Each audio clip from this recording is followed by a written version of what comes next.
Okay. Yeah, we should be good. We should be live. Live. Live, no camera. True podcast episode. True podcast episode. It's been, dude. Okay, hold on. Now I have to double check again. How long has it been? It's been Baldur's Gate 3 release. What's the last time? So 3 years ago. Yeah. It is how long? Reviving the the fallen dead podcast. Back from the dead 3 years later, kinda like Jesus. You know what? Yeah, that's how we're gonna market it, baby.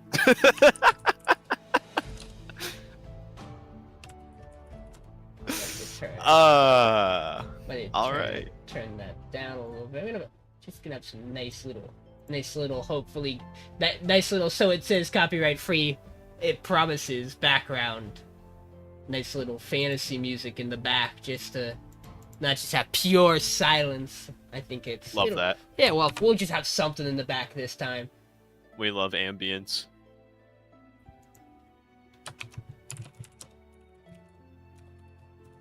Let me just get this out for the no people who want to listen live right now. It's fine. Well, maybe Dylan will be like, I'm not busy right now, and he'll hop in. He'll be like, I'm gonna watch it. Surely he's not having a wonderful time with his new wife. Your cousin. And my cousin. Cousin twice removed, probably, the way that tree works.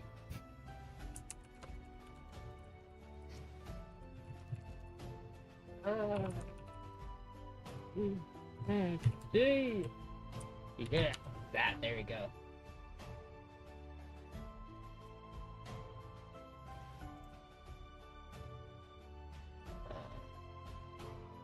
Okay.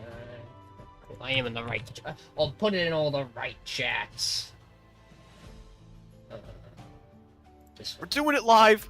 Let's do it. Always do it live. That's the new motto. Doing it live. I never feel like doing anything else.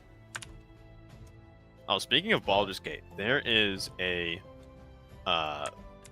rock group that I'm a big fan of, kind of indie. And they do a genuinely good cover of Down by the River. I'll have to send it to you. You will have to send it to me. Oh, but Vinny, you wanted to do this today because we don't have actual D&D, because everybody's a bunch of losers and are spending time with their loved ones. Cringe. Instead, we're here spending time with our loved ones. Isn't that right, Vinny? Yeah, my beloved. Exactly.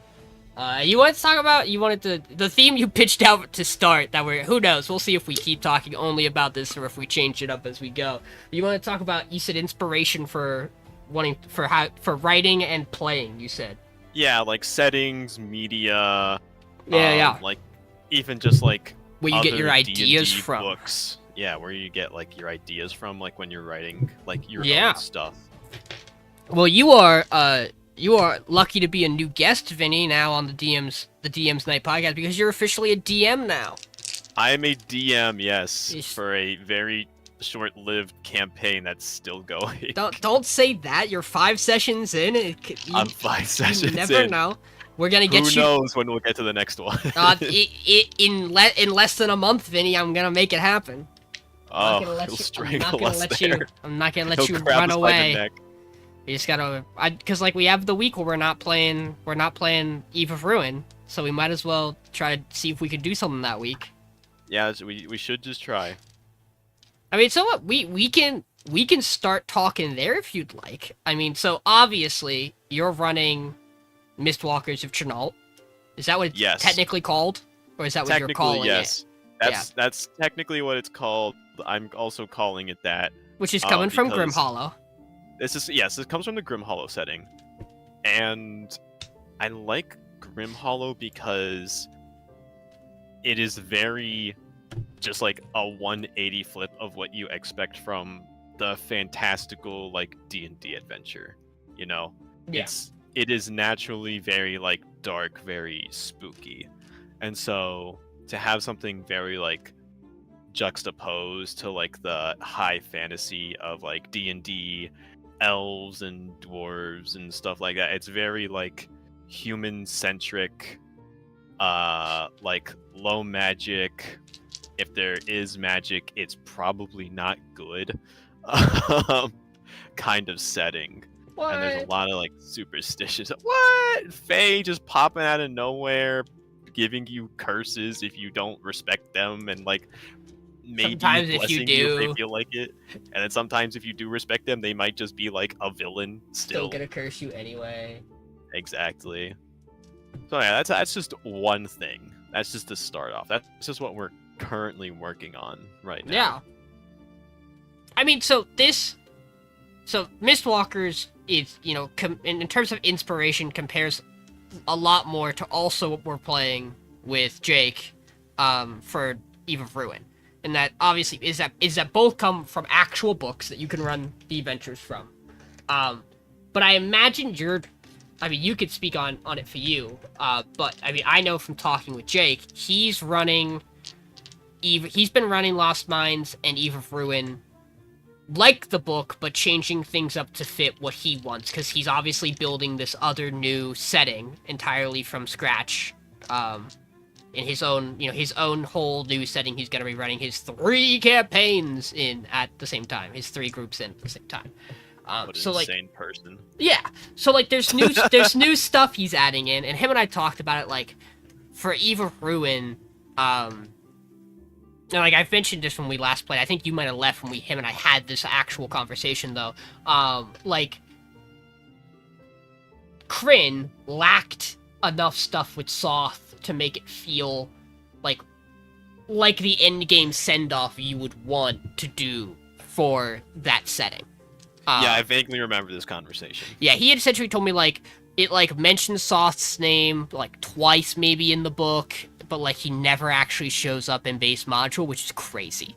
But also like you might be slightly lower level at that point. We do things funky, you know. We go wherever, you know, the story takes you. Yeah, we send it. But there are definitely things like we know, because I don't think Shattered Obelisk, which is the revamp for Lost Mines, which is what we were technically playing. I don't think that inherently has any of the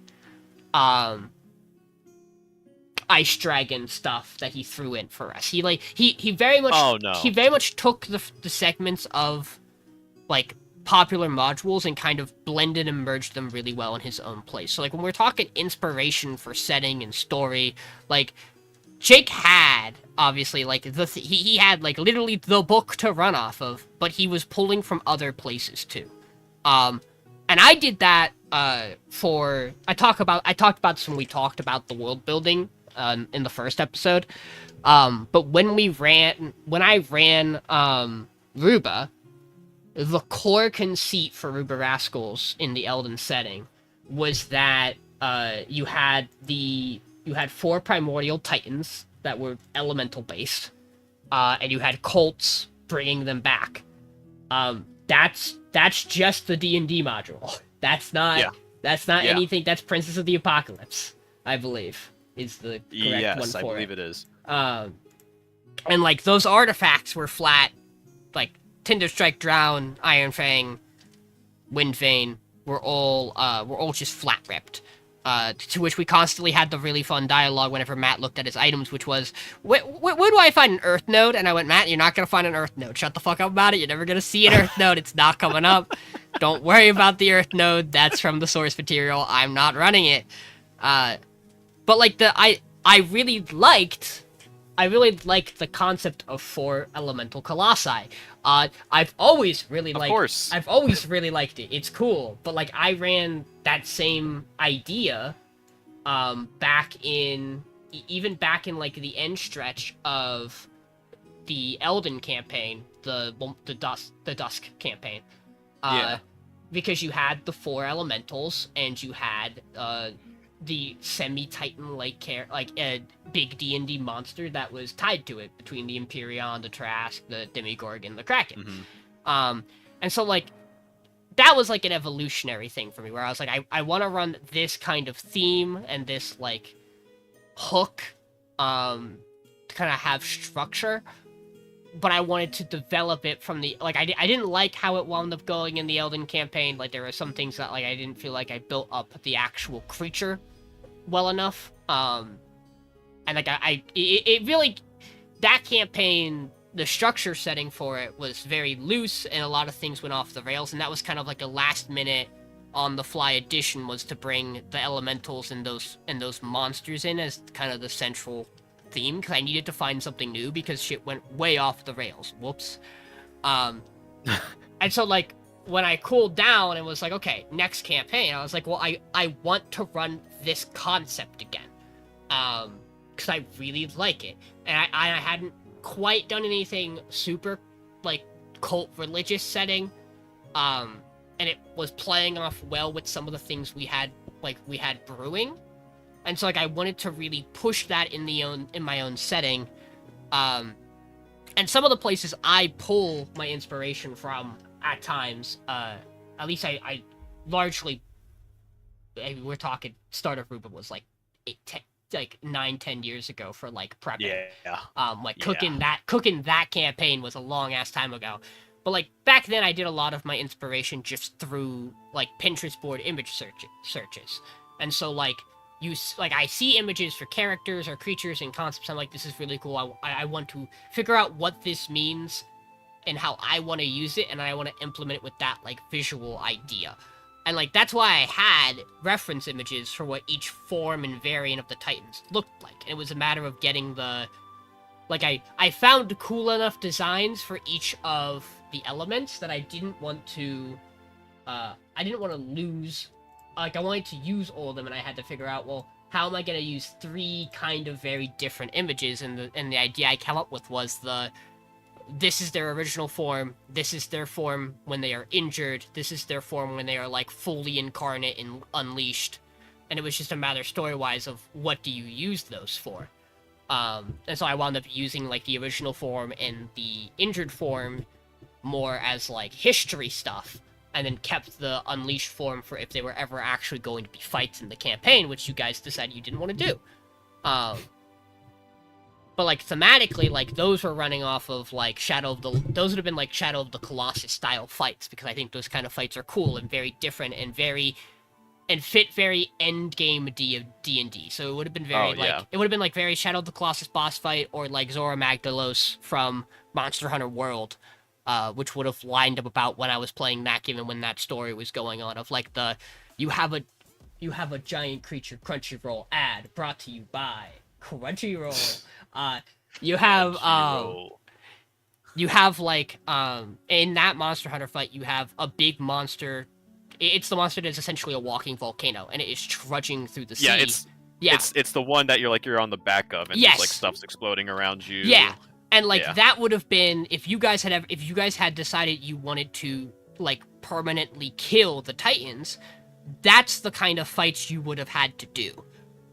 Like you would have had, at least for like 2 of them, you would have had large scale fights like that where you're not, I can't have you swing to hit a monster gigantic colossus. You're going to hit it. You're gonna be here for 27 hours, and you're gonna just be rolling combat dice. Yeah, you just can't beat stick it. There's got to be more to it. It's a multi-phase. There's a bit of a puzzle to this. It's a siege set piece as well, is like what it is. And so like those ideas, like a strong inspiration for me is obviously pulling from other media, which I think is how it works for most people. You consume a media and you really like it. But I mean, don't tell me too much, obviously, because we're actively playing it. How much is the Mistwalkers campaign by the book, and how much of it are you tweaking some things? So, as far as like by the book stuff, the world is very much by the book, because it's a Grim Hollow setting. There's not, the only campaign that's out there for is for the Valakan tribes, and that has like a sort of seafaring Viking, like what do you do during the seasons that you're able to go out and travel? What do you do during the winter when you can't travel and the monsters come out? That's like the only adventure that they have for that right now. But as far as like setting goes, the setting I feel is accurate, even though I'm trying to keep as close as possible. Where it's like I'm trying to be true to the book and like what the setting presents, but I'm trying to fill in the gaps and the vagueness with like what I feel will make sense. So it's like a lot of the night chapters that like I originally had introduced you guys to, that are like the 4 big ones that like roam the lands and sort of protect the kingdom of Chernalt. There's like about a paragraph on each of them. Maybe. And it's like, okay, Maybe yeah. even. Yeah, Yeah. the one has like a name mentioned once. Like they mention it Yeah. exists and they don't say anything about it. Yeah, and so then I go in and I sort of expand upon, it's like, okay, what I try to like expand upon, like where do they stand politically? Mhm. How into like the greater good of things? How concerned are they of like the greater good of things, and how concerned are they of their primary duty, right? Do they care about what's going on outside, or are they very like internal? Like it's like a lot of that stuff I fill in and I come up with on my own. Yeah. So like, but like loose story structure, that's more you're shooting from the hip with. Like you're coming up with story beats and. Yeah, the story is mostly like I have my villain. I know who I want my villain to be. And it's just, and you guys all have your story. So how can I have it so then your stories are gonna converge with conflict with my villain? Is how I have it set up, or trying to get it to be set up. Takes time. Takes time. So like obviously, you're talking about you have which like this is like again Jake is probably going through the same thing of like your setting, the world you're playing in. And so you have themes and like you have themes and tone that you have to keep because that is where everything is. So if you're pulling from other things or just creating things from the mind, they have to stay in line with that. Yes. So like again, you don't gotta spill all the tea, but like are there things that you're coming up with like the concept in the story and you're like, I am taking from this, or like this has inspired what I am putting together for this campaign? Some inspiration. So when we get to other media that inspires us, Warhammer Fantasy. I was gonna say. Yeah, Warhammer Fantasy, the Kingdom of Bretonia, which is like the French knights, King Arthur and the Knights of the Round Table, like themed like faction and like area of Warhammer Fantasy and Warhammer Old World as it's being recreated now, helped me develop what I envision Chernalt to be like. It wasn't what I mainly based off of, because again, I have the setting book. I read everything about it.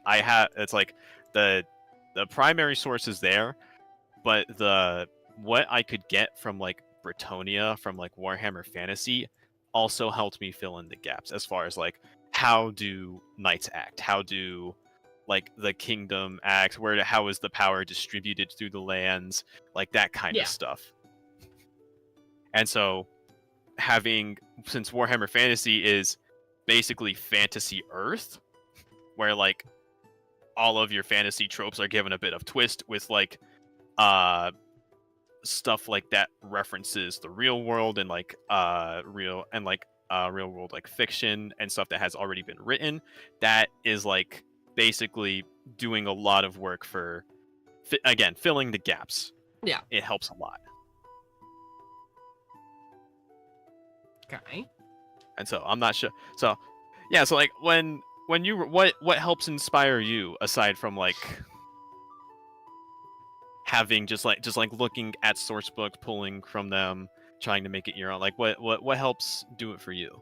I mean, there is usually always something I am actively very invested in that, whether intentionally or not, like slips its way into what I'm doing. So like back when I started DMing, like I was starting to really go through the Fire Emblem games on like my own time.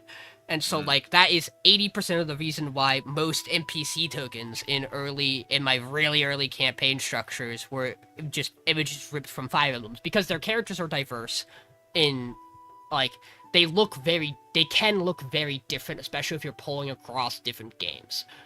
So they give you a wide range of character types to pull from in terms of ideas and concepts. So like just for generic NPCs, it was really easy to take stuff from there. But like it's lately now, so like that was like starting off, because starting off I didn't exactly know what I wanted to do. I just didn't really want to run. I didn't really want to run book content, because for me, I liked the more idea of the structure your own story, make it together. Like there is just I think it does take a skill set. I think anyone can do it, but I think it is a skill set you learn as you do it to run from a book. And I do think there are benefits to structuring your story like the way modules structure them. Jake has really shown that in how we run and how he's been running this past campaign over the past year. Yes. But like as my stuff got more flushed out and I started to figure out and I started creating my own world, then it just became the inspiration came in different ways. Like I was instead of like pulling full-on plot, like full-on story plot, it was more of I have like enemy ideas that are getting drawn from something. I have like a system that is in place in some way that I've pulled bits or pieces from. And so like examples of that is like when I started, I was like, well, what am I running? What is the main antagonistic story setting going to be when I first started running campaigns? And like the major theme for that was characters who represent the Seven Sins, and that is very much the pull from, at the time, Full Metal Alchemist. Like that is the thing so inherently that has like accurately done the Seven Sins portrayed as characters, as like major villain antagonists, which like with like a bigger bad behind them, has like really hit those types of characters home, and is like probably the most well representation of that outside of like religious texts. And like it's a really popular trope for a reason. So when I started, that was like the where I was pulling that from. And now where I've twisted that in my setting is that like I've repurposed that to mimic the Pathfinder side of the Rune Lords. I believe they're called Rune Lords from the Pathfinder, but they might be Blood Lords. It's one of the two. Might be both. And so like I've pulled that concept of mages who specialize in one school of magic to the extreme, and thus that extreme correlates with like one of the sins. I've taken that concept, and I really like that concept, and I've remolded it and reshaped them into the characters that I want them to be, which you as a player have experience with, Ada being one of those. Yeah. Yes. And you guys aren't in the setting where you would meet the other six. Not that all six of them are active, because they are not all active at all. There's a couple of those that just don't exist in the setting right now.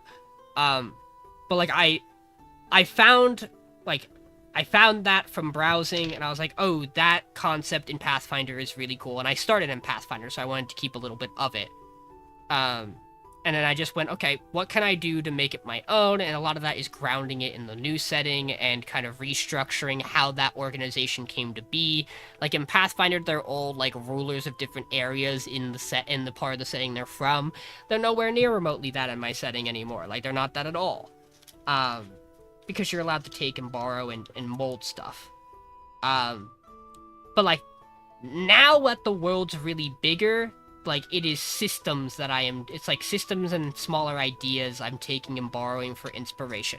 Like the continent of Sorzan, which you guys have not interacted with as players at all, is a continent that's largely focused around religion, and its story beat structure is going to be like the main party is a party that has been chosen by the fates to carry out whatever the central threat of having to remove is. And wasn't Sorzan that one shot? that we did? No, you guys did Andred. Oh, Andrew. And okay. that is where the mages are. Yes. Okay. And so what Sorzan does is Sorzana is I always call it the tarot card setting. Because it, like, the structure of the story is that the party is a chosen party. And, like, thematically in my book, what that means is that, like, the characters that party would go on to interact with throughout the story are all going to be themed and have powers, around the base tarot deck that you see for the major arcana, that is popularly represented in, like, Persona and JoJo. And so, like, I have that concept pulled from those. But, like, what each of those arcanas do and how they're tied for characters, and how the story is going to shape around them is inherently going to be, largely original as I craft the characters. But what the tarot does is it gives me, like, guidelines to craft the characters about. So, like, I'm pulling up my resource guide. What's my tarot? So, like, this is the interesting thing is that if you are someone who would play in this setting, you are looking at, the party itself shares a tarot, which borrowing from the Persona theme of it, the main party shares the Fool. Because it's a thematically really good idea to have the party represented by the Fool, and as a group. But then, like, so there's a couple of things that go really well with the D&D setting. So, like, the first major arcana is the Magician. So presenting that to a character that is a powerful wizard is a very easy, quick tie. And I even have this set up where I have the original tarot card and I have what it represents in, like, the deck of many things, because you can equally Yes, of match course. that, yeah. But so, like, you have stuff like the Emperor, and so, like, I have marked down that whatever character winds up lining up with the Emperor card over the story is someone who has to be in a position of power or be, like, a well-known local hero or authority figure, and they have to want to be interested in changing power dynamics, and probably be prideful. But what this also means is that at any point in the time in the story, when a character has shown that they fit that role, if I don't already have, like, an NPC or a major enemy set for it, like, the party individually could come to grow into a tarot, right? Like, one of you could represent one of the other tarots as the story goes, and you would get benefits from it. Like, I'll share the full bit. So, like, so I said, the qualifications. I was gonna say, for those who may be watching or maybe present here who doesn't know what the Fool represents in a tarot deck, what is the Fool? What does the Fool mean? I mean, so let me so generally, the Fool, since the Fool starts, it's technically not one of the numbered cards. It starts at 0. Right. So the Fool usually talks about, like, the start of a journey, which is why video game representation often give the Fool card to, like, the party or, like, a major character like that. And obviously, it looks at it inherently has ideas of, like, danger as well, because it is a Fool. And so, like, there's an idea of innocence, there's an idea of there's an idea of danger that gets tied to it in, like, actual tarot readings. And so, like, where I have the story structure, I say, whoever gets the tarot for the Fool, it's gonna be the party. The idea is that, like, they have to be a group of at least 3, but not, like, really large, because you don't want, like, a group of 30. Like, that wouldn't make sense in the system of the world to be like, 30 of you people have been chosen to be the Fool. It's like the fates at hand, are saying, okay, we see a group and we believe they are the right classification to be presented with this power. And it would only ever come out, it would only pop up when, like, something really dire has happened. And the Fool emerging is a symbol that the rest of the Terra are going to start showing up. And whether they come together or they fight each other or what will be dependent on how the story shapes out. But then I have kind of mapped out that for the Fool, it's the only card that chooses that chooses a group. It's the only card that's going to be a group. Every other card is an individual. It blesses the holders with good fortune and contact with deities, but is also cursed with ill luck to encounter great danger. And it's the only card capable of picking. See, I have marked down as the only card capable of picking other card holders, which I think has structure of like.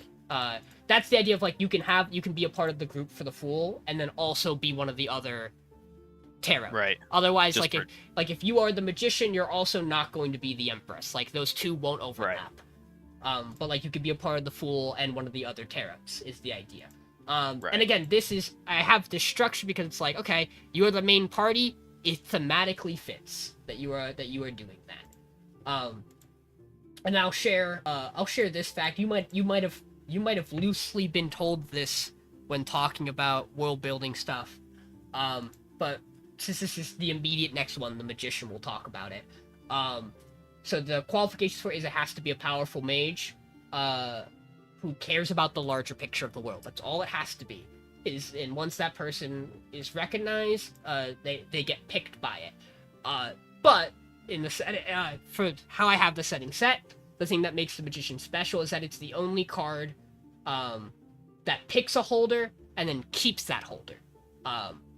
So like the idea is that this system exists in the world and has like cycled through maybe once or twice before. So there is precedent, which is how you know how these things work, right? Somebody somewhere, it's written somewhere, the gods know, perhaps the person who has the Magician card knows how this system works. It's played out at least once before. And so the idea is that the person who was picked for the Magician card was picked the first time and is still that person. Unless, of course, they die, then perhaps something else happens. And so the idea is that being picked by the Magician means that you gain great magical insight and otherworldly knowledge, and they're supposed to serve as the guide for the group and the others who have these cards. Because they get all this extra info and knowledge, and they have such high tune with magic, they're able to be that like older elder character guide, like your Dumbledore or your Gandalf. And so obviously to make this card thematically work, the card also has to grant the holder some kind of extended or unaging life span that allows them to exist for so long to have the knowledge to actually help the party. Perhaps you can think of a character who might thematically fit this, Vinny. Oh, I could think of one. Yeah. But like that's like I have like structure ideas like this for all of my settings to some degree. Like Ruba's was the cults and the Titan and like the elemental titans being kind of the center story hook. And I already talked where I pulled those from. Sarsan has that magic system. Navarre, which is a continent you haven't interacted with. Oh, it's right next to Ruba. Has a similar story structure kind of to what Painless is running in his campaign, where there is a set of 9 heroes who have become godlike figures. I would love to pick Painless's brain about where he pulled the concept of 9 heroes from, because the fact that we've both created that structure is really funny. I can tell you where I got the number from, which is that I did it based on alignment. There are 9 alignments in D&D. Yes, and so of course. You have, because hero is a broad term and it allows you to have both good and bad ones in the setting. I just pulled one for each alignment. His might have lined up nicely that there's 9 casters, and that's why he did it. Like there's 9 caster classes, and that's probably why he wound up sitting with 9. Also, the number 9 just sounds good for like a powerful organization. The 9. The 9. Yeah. But, so, like, when it comes to world structure, I pull a lot from other media. It's, like, my big pull, because I consume so goddamn much of it, that I better be taking inspiration from the things I read, and the stuff I watch, and we could talk more later about it. But like even to a degree, I pull from like music. Oh. We can get into Oh, that I later. guess we could. Yeah, I guess I could see where that comes from. It's like you hear a lyric of a song where it's just like it's a Yeah. concept from a song, and it's just like, oh, I understand. Oh, I have a visual now. It's like, yeah, I could see how that comes about. I mean, like there's the funny one where like I mean, I love telling the story. There's the funny story of me driving, like even like to your house and passing the one house that has the two like lion gargoyle like statues outside on OW Road. Yeah. And passing by that house in particular while Hotel California is playing, and that being the inspiration for the Lotus Palace, like, and like obviously also still pulling like Hotel California as a song. That story beat is like rooted, like there are ties to mythology about like the Lotus Eaters from Greek mythology that like they bring you in, they trap you in the Lotus Den, and you are like stuck for all eternity, never leaving. Like that kind of thing exists in many different pieces of mythology and stuff to pull from. But it's like it's the combination of the I'm thinking about what I want to do for my next session or like a session down the line, and like I see the right thing even in real life where I'm like, that's a really cool like thematic building, and then Hotel California is playing, and I'm like, yes, it's all coming together of how I can torture Vinny in particular. Particularly me, where I can get stuck in a mirror and then banish myself to a place that's hundreds of miles from the party, and I have to come up with a side character to play with the party until my main character comes back. Good times. Yeah. I mean, you are starting to craft like other worlds outside of what you're running for Mistwalker, right? Like you constantly are telling me like that an insane like spouts of ADHD creatism. I do just have like concepts of ideas for like worlds and what campaigns could be aside from like what I'm currently running. Yeah. That are just wildly different. One I've told you about, one I've called Project Wasteland, where it's just like, yeah, this is obviously inspired. The Wasteland obviously inspired by Fallout. Yeah. Just like a place where it's like, hey, this might as well be a dead zone, but people are still living here, living the rough life and making it work, and they're like, how they decide to develop the world around them is actively shaping the world. And it's like, I would love to explore that someday as like a game. Yeah. Well, not that Fallout doesn't already exist, but like as a D&D game. But like for you to do it, like that is the. But for me to do it, yeah. Like that is the. Everybody always has like the idea of like, oh, I don't know what to do. It's like I've run out of like. I feel like everything's always been done. Like we've done the same story beats. Everyone's used to the same starts to the journeys, and it's like, well, what? Like the reason why you do supposedly. it. Yeah. Supposedly. Yeah. The reason why you do it again is because you're doing it your way. Like, not to say that you're... I mean, to some degree, it's you being cocky enough to be like, I think I can do it better, or different, or more fun. Yeah, Sean, how many liches do you think you and I have fought in D&D? In the past year, too many. Exactly. Like, one and a half. Yeah, 1.5. Why do liches just keep showing up as villains? Because they're cool. Because they're cool, and it's almost like they're set up to be evil villains. And also have the idea, greater visions of doing things. And also because, potentially, in my opinion, lots of players might think, like, what is inspiration for, like, what is, like, an end goal you might want your character to do? And there are going to be some people who are like, I want to live forever. I want to try to discover the secret to immortality, or eternal life. Because, like, the concept of that is really cool. It's something that would fascinate, like, a human character who does have, like, a limited lifespan. And D&D goes, okay, there are people who have accomplished this. They are bad, they are evil. Don't do it. And, like, so, like, those types of characters... And like, the good people who have accomplished this, you are not allowed to talk to them. Yeah, like, they got other shit going on. But, like, those kind of ideas keep coming back because, like, they're prominent themes that like make sense in settings and also like tell a particular story or lesson, right? And Like, there are people like who come into this hobby who may have just genuinely not yeah, firsthand experienced what it is like to encounter probably a character who has like a mindset of that.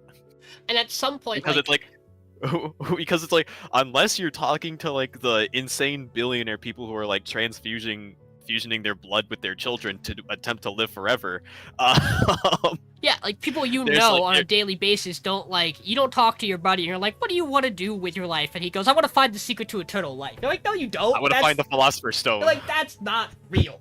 I don't believe you. We got to find Atlantis. You're a madman. But like even like there's lots of people who are like I saw a thing recently where it's like you should stop doing certain starts to D&D campaigns because they get old, they get reused.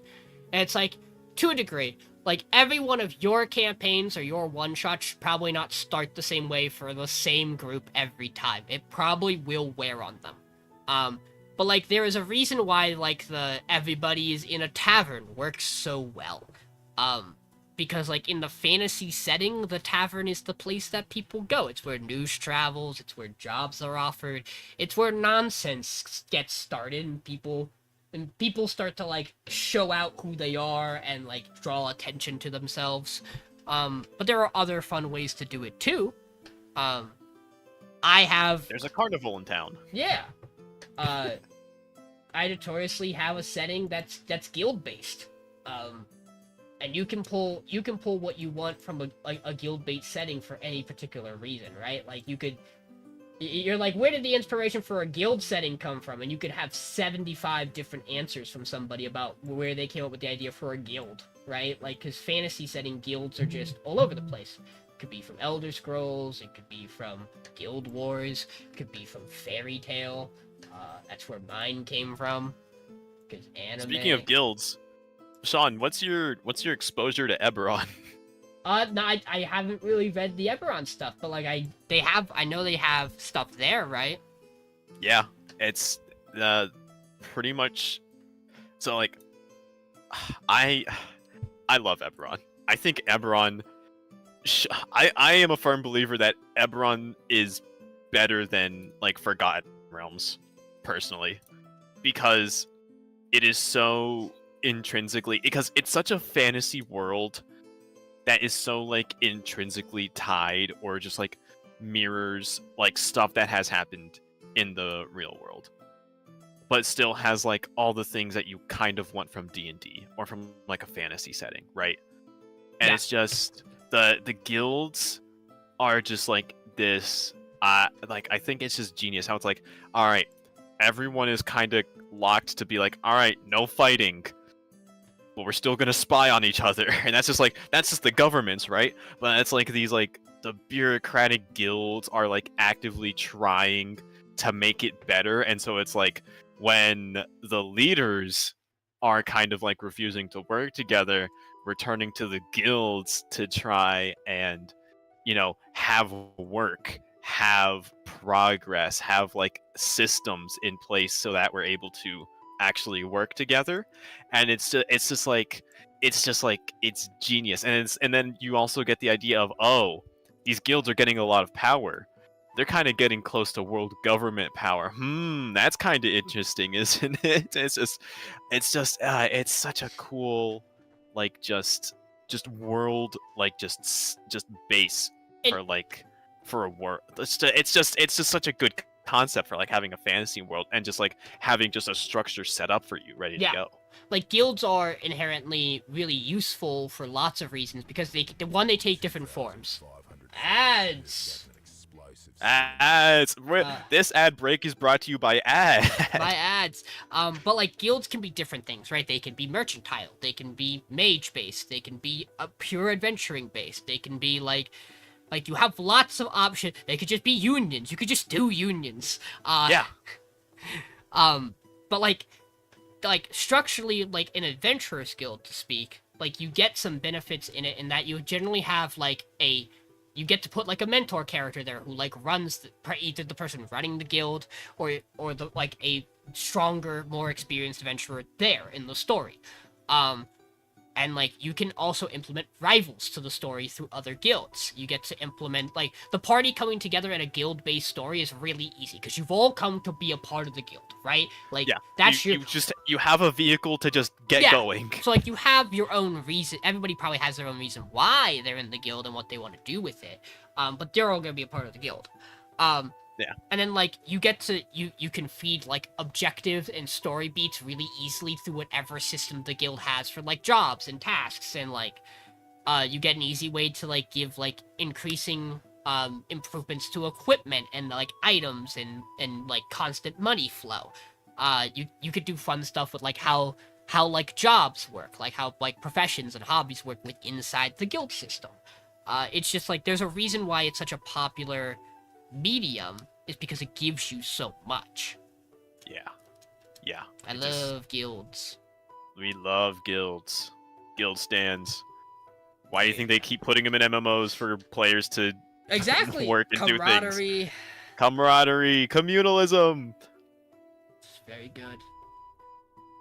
Love it. What next? What else do we got here?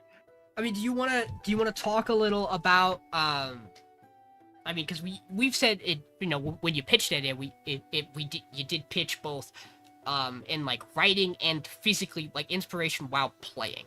And like my brain when you said that, I was like, okay, as a player, when do I take inspiration from stuff? Yeah. And like so obviously the big one in the head is like, what are you pulling from when you're crafting your character? Like, how do you what do you put in? Because some people just roll up the class and the race and you just go, right? Like some people don't do the 7-page backstory. Some people do. This is where character and like character dynamic and interaction, I take lots of inspirations from music, personally. Because like I'll be listening to a song and I'll be like, and like I will come up with a concept for like how this might tie for a character. I've been known recently to, once I start playing a character, if I hear certain music and I'm like, this song fits that character. I have playlists for those characters. I know other people who do I've this. seen them. Yes. Where it's like, yeah, this song really represents like a certain part of the character or like a certain event for the character, and it helps me flush things out. It gives me ideas. There is a band, I think I maybe have played a song for you, called Fish in a Birdcage. And Excuse me? yeah, the band is called Fish in a Birdcage. And so they have their songs are all numbered. Hold on. Hang on. I'm looking up. I'm looking this up. Just so then.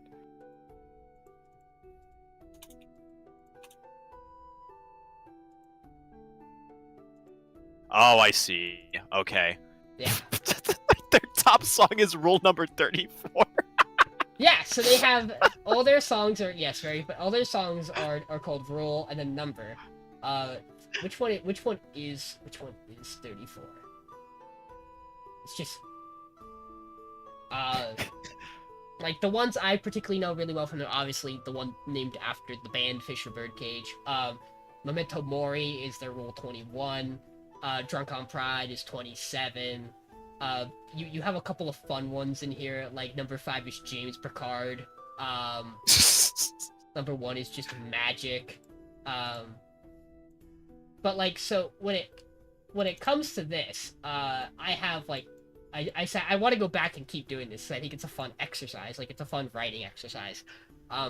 So like they have their, so I have a document where I have their songs. I have this through 1 through 6 so far. And so rule number 1 for them is called Magic, and I have a document where I've made D&D characters based off of the song. And so that D&D character is a Kaushatar enchantment wizard who receives visions of romances and seeks to find how love connects to the soul. That's the pitch for that character. Like some of these get really complex. Like I have their song 2, Moonlight, I have a mountain dwarf beastmaster ranger who, after stumbling into the Underdark, fell in love with a drow, who he longs to see again now that he has returned to the surface, and must continue on his venture to prove his worth to his city. The Far Traveler background. I have. And you got that and you got that simply off the title of a song called. No, Moonlight. I listened to the song. Oh, okay. I was like, oh my god, Sean. The beautiful mind, like, just development. But here, so like, let me give you. Here, I'll link you to this. Double stream on Discord while you're streaming your. No. So there's the. So like, don't ask me where some of the details come from. I can't tell. Like they just do. Like I have fun with it. I try to like. Oh, okay, I see it. Like, so there you'll see in the lyrics there are definitely some reason why some of these go. Song 3, Paperwork, is a gnome bard who is a part of a revolutionary group seeking to tear down the oppressive systems of a kingdom. Anti-work, anti-capitalist, criminal background. That's all I have for it. Criminal background. Does he know his enemy? Yeah, Fish in a Birdcage. Well, this is the last one I'll do, but I think it's very funny. Fish in a Birdcage. You can imagine what that song is about based on the name Fish in a Birdcage, but here's the character pitch. A Triton undying warlock, born blind and was taken care of by an older Aarakocra, who he came to see as a brother. After his brother's death, he made a deal with a lich, which gave him his brother's eyes. Now he lives for the both of them, unaware of what his pact truly means. Haunted background. That character idea is rad as fuck. That's evil. That is maniacal. Ain't that a good character pitch? That's a maniacal character. Yeah, I see through my brother's eyes. My adopted brother, Fish and Aarakocra and Triton, because Fish in a Birdcage. I have lots of fun with things like these. Drafting that character must be horrifying to look at. Just fucking slitted eagle eyes in a fishman body. Bird-eye fishman. That's his name, Bird-eye fishman. Bird-eye fishman. Last name Birdman. First name Seaman. Seaman Birdman. Seaman Birdman.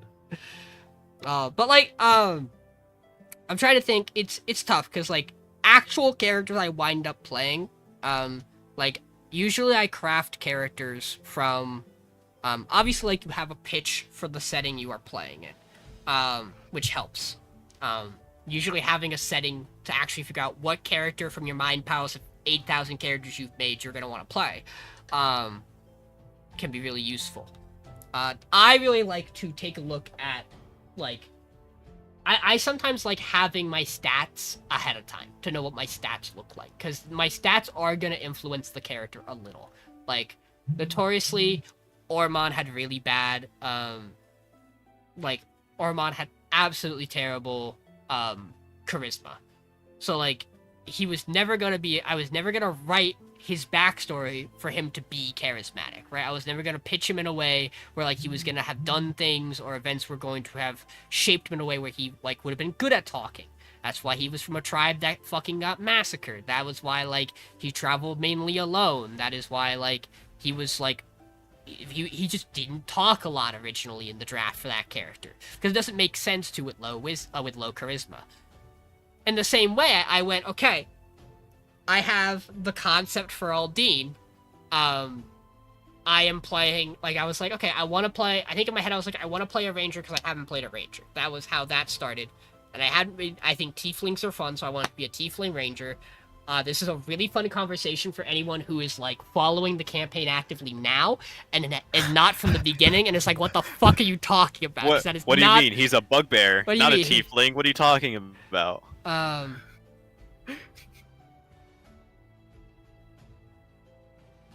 And it was like,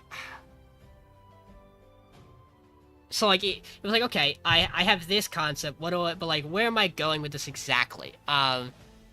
And at some point we did the stats, and I think we did, I don't remember how we rolled I could check.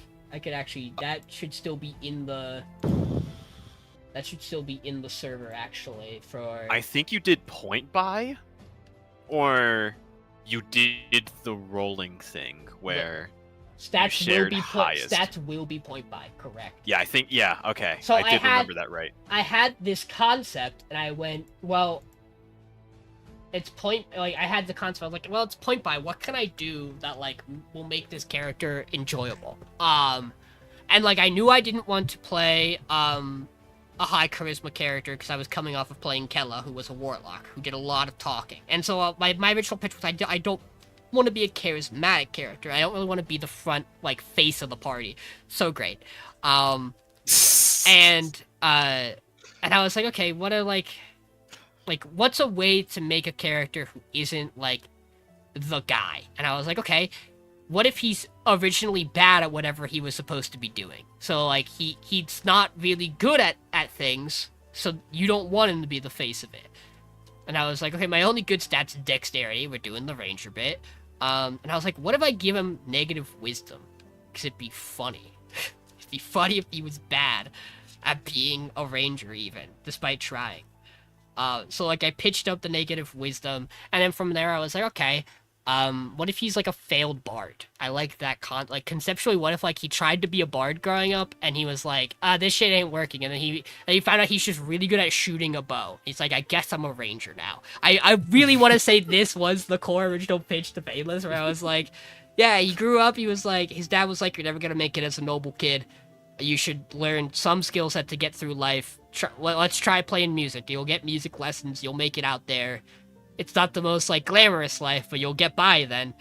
And then he was really bad at the music portion of it. And so it's like, okay, he's really bad at the music portion of it. He finds out he's just good at a bow, dude. He's just gonna be a guy who walks around with a bow.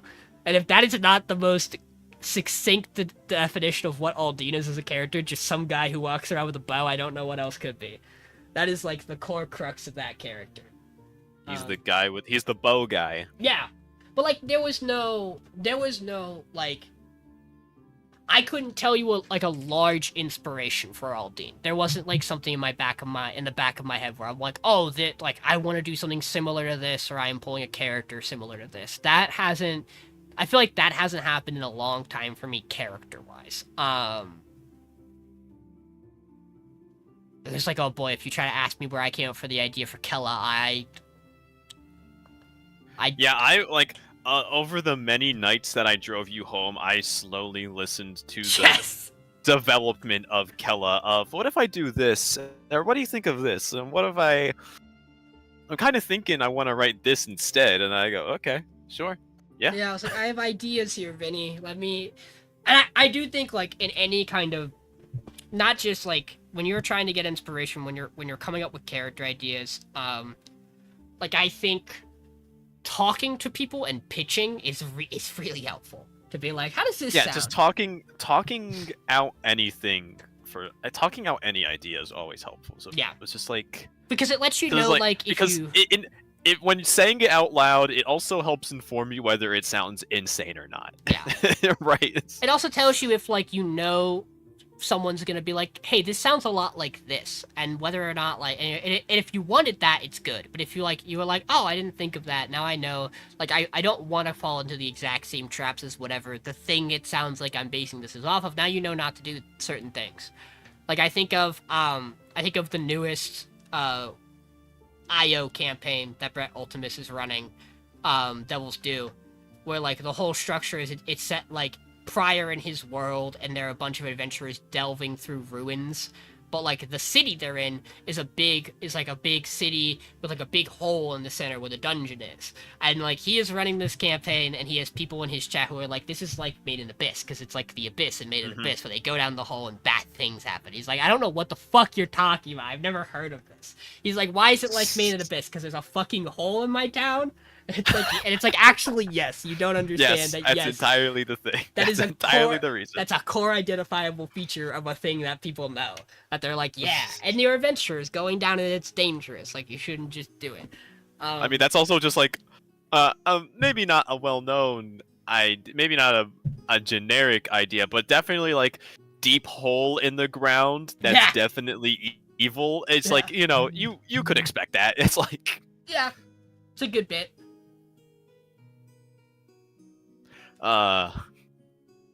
So what about you with what characters, Vinny? me with character, so I often have like, so it's like, okay, What inspires you to I play 5 paladins? what inspires me to play five? What That's an excellent question. What brain illness do I have that Paladin go where bird. I continue to play paladin even though I am highly critical of how the new one works. Well, not highly critical. I'm semi-critical of how the new one works. Now, you have a right to be. You're playing it. Yeah, I've played it 5 times. I have a right to be. Well, Count- not the new one 5 times. I played the new one twice now. Played the old one 3 times. Cannot stress how much better the old Paladin is, 2014. But anyway, so when I'm making a character, I have often when I am asked, hey, do you want to be in a one-shot where this is the adventure and this is the party? And I go, okay, I know what the adventure is going to be and I know what the party is. Okay, I'm going to make a character that now is going to meld with the party and help the party. I'm not going to like make my own guy. I'm going to make something that's going to be cohesive if I know what everything else is. I will be the guy who fills the missing gaps, even if it does make it less interesting for the game overall. Yeah, like say that could be a wrong thing, that could be a good thing, but it's like that's just naturally what I'll do. And then with that information, I will write a backstory, maybe with some inspiration, but often just like again to fit the world, to fit the setting, to help fit the party with what we're trying to do for a game. If I'm given like little information, like let's say I'm the first one to make a character and the first one to know about like a campaign, I try my best to pick a class that I want to play if I don't know what anyone else is playing. And then once I have like my class and then my race and then or my species and then once I know like my background, and then once I start talking to the DM or GM like what the world is and like what we're gonna be starting to do, then that begins to inform what my backstory is. Once I have all of the pieces that have no details, I then give the details for why everything is there, and that's why it is. That's how I get it.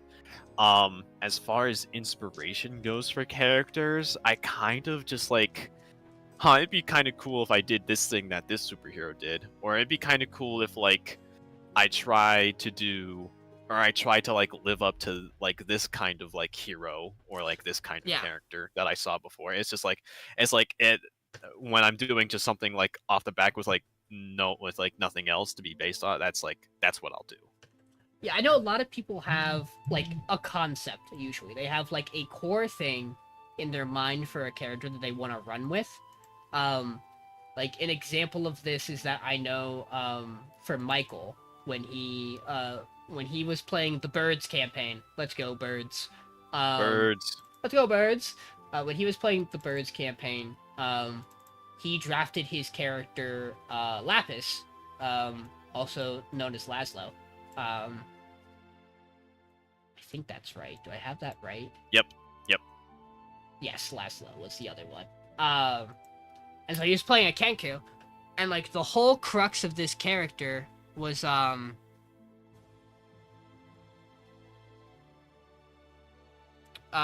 he wanted to be a warlock disguised as a druid.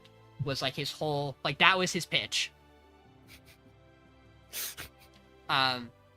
So I was like, okay, how are we doing this? And I was like, we were like, changeling who gets stuck as a Kenku, who gets stuck in Kenku form, who is a warlock, but has the Eldritch Invocation access to take Shillelagh as a cantrip, so that everyone thinks they're a druid, and they think they're a druid because they don't know. And I'm like, this is fun. Let's flesh this out some more. This is a criminal building a character. This is a criminal. Like a criminal made this character. and then we walked into everybody, and I had to be the guy who like we all sat down on the plan. I was like, yeah, so 3 of you drafted Kenkus. Congrats. What the fuck were you doing? You're now the bird party. Congrats. It's like, dude, I don't know what to tell you. Birds. The Birds. fucking bird party. Yeah, some people just rip it. Some people are just like, yeah, I am a dwarf. I am a dwarf barbarian, and I want to go on an adventure to make a name for myself. Some people are Dylan and are Dylan and Josh, and they wake up and they go, human fighter, baby, let's fucking run it. Yeah. I want to run the thing everybody plays. I want to run the most popular class and race combination there is that exists. And you know what? I don't blame them. Because think of all the things you could do with human fighter. The book's empty. There's so many books, and there's just more books to write about it. Yeah. What do you think inspires human fighter? Like, what is it? Just like is it just like the expectation, or is it just like the? I think there are. Is it the meme, or is it just like there's so much representation of it? It depends. I think you can make arguments that humans just a very versatile race. And even beyond that, especially for people who are walking through the door for the first time to play. Sometimes you look at all the options and you just go, but what if I'm just a human? Because it's the easiest thing to, like, you don't have to try to get into the role of playing a human. Presumably, you are one, unless you're a lizard. Star Child, fucking. Yeah, like, presumably, you, the player, are a human, and when you sit down, you're like, human, cool, I know that one, I can make that work, right? And I think for a lot of people, like, even when you look at, like, big fantasy media, there is always still, like, the human, right? Like, think about all, like, think about, like, all, even, like, just fictional media of, like, groups of ragtag misfits. Like, look at Guardians of the Galaxy. Peter Quill. Yeah, like, Peter Quill starts as a human. I don't want people to get on me about that. As far as you're concerned, at the start of the series, he's a human. And it's like you look around at the other planets they go to, they're still humans. They might not be Earth humans, but they are most certainly still like humans. Like every other like space alien race in like that Marvel universe understands. Oh yeah, you're a human. Maybe not from Earth, but you're a human. Yeah, and it's just like a lot of the guy in like fantasy outlets is just a human dude with a sword. Like that is just it's the run of the mill. Like King Arthur was just a dude with a sword. Jon Snow is just a dude with a sword. Because a lot of the time you have like the core concept of dude with sword. And then you're allowed to have the DM or you come up with the idea, but there's more to him than just a dude with a sword. And that's like, it is a little charming, and it has an appeal to it where it's like, Jon Snow has more going on than just a dude with a sword. And it's like, well, of course I would hope so. Like, he is the main protagonist of this story, to a degree. I would really want him to have more going on than just some guy with a sword. But how cool is it if you also just don't have anything more going on than just a guy with a sword? It makes the story funny. To a degree. It is. It's like, I think of Human Fighter, and weirdly enough, when I think Human Fighter, I think of like the fire chief from Fire Force. Okay. Where it's like if that was a D&D party where everyone is running around with like insane magic powers, and then the fire chief is just a buff dude that's really good at attacking like the fire demons, like that is Human Fighter. Human Fighter. I think a lot of I don't want to speak for him, but to my understanding loosely, and I'm sure we can ask him to get confirmation on this, I believe this is I'm pretty confident this is Josh's first actual player character. He's DM before, he's not actually played before the Phandelver campaign. And he clearly had some inspiration from Goblin Slayer. For his did character he? concept, I couldn't have noticed. he is a masked fighter who likes to kill shit and cause problems. And he hates goblins. He except for one of them, he sure does hate goblins. So for the boy Bonesaw, pour one out for Bonesaw. He's not dead, but he probably is having a time. He might It's hard die. to hate Bonesaw. You can't hate a goblin named Bonesaw. But like, so like, I believe he's kind of said it that there is Goblin Slayer inspiration there. So I think my dog just howled at the moon in the middle of the day. Sean, it's almost 8 o'clock. The sun's still out. night. The sun's still out. East Coast. Sun's still out.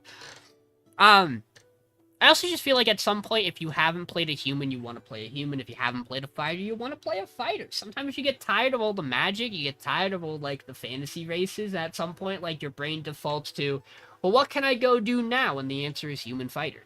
And,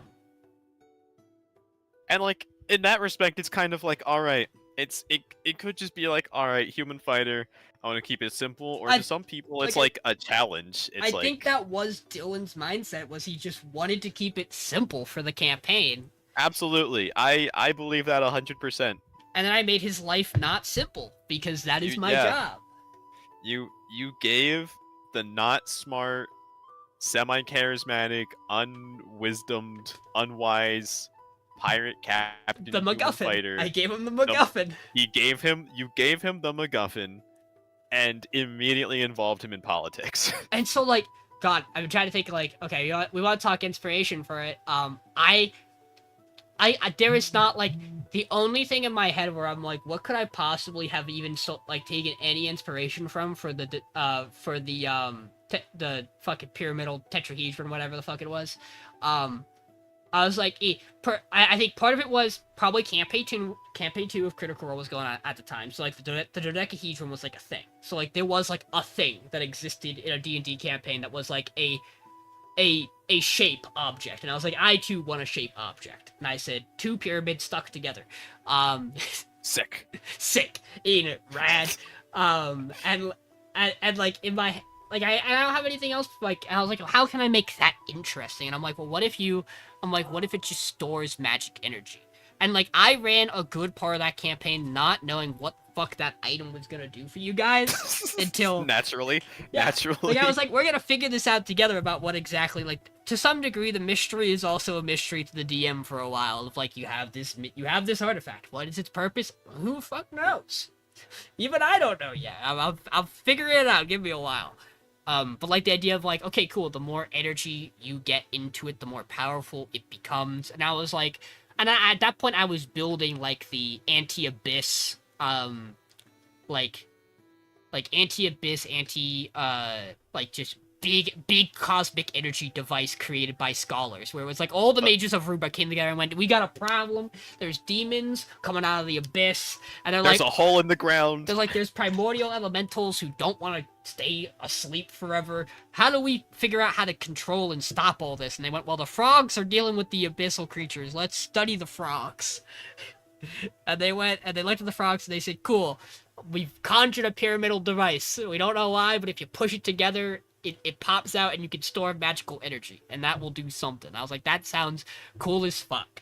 That's the inspiration for that item. Is I went, isn't it cool to have two metal pyramids stuck together that when you push the 2 tips together, it causes energy to push them apart, and then as you store different pieces of energy, the colors inside change. I'm like, that's rad. That is rad. ADHD brain says, ooh, colors, look at them go.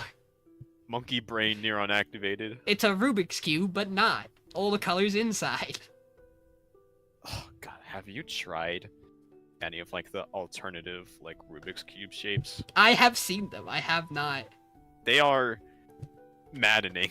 Here's my new D&D puzzle. Speaking of inspiration, you say something and I take it. Now every D&D puzzle is just going to be a new funky Rubik's Cube.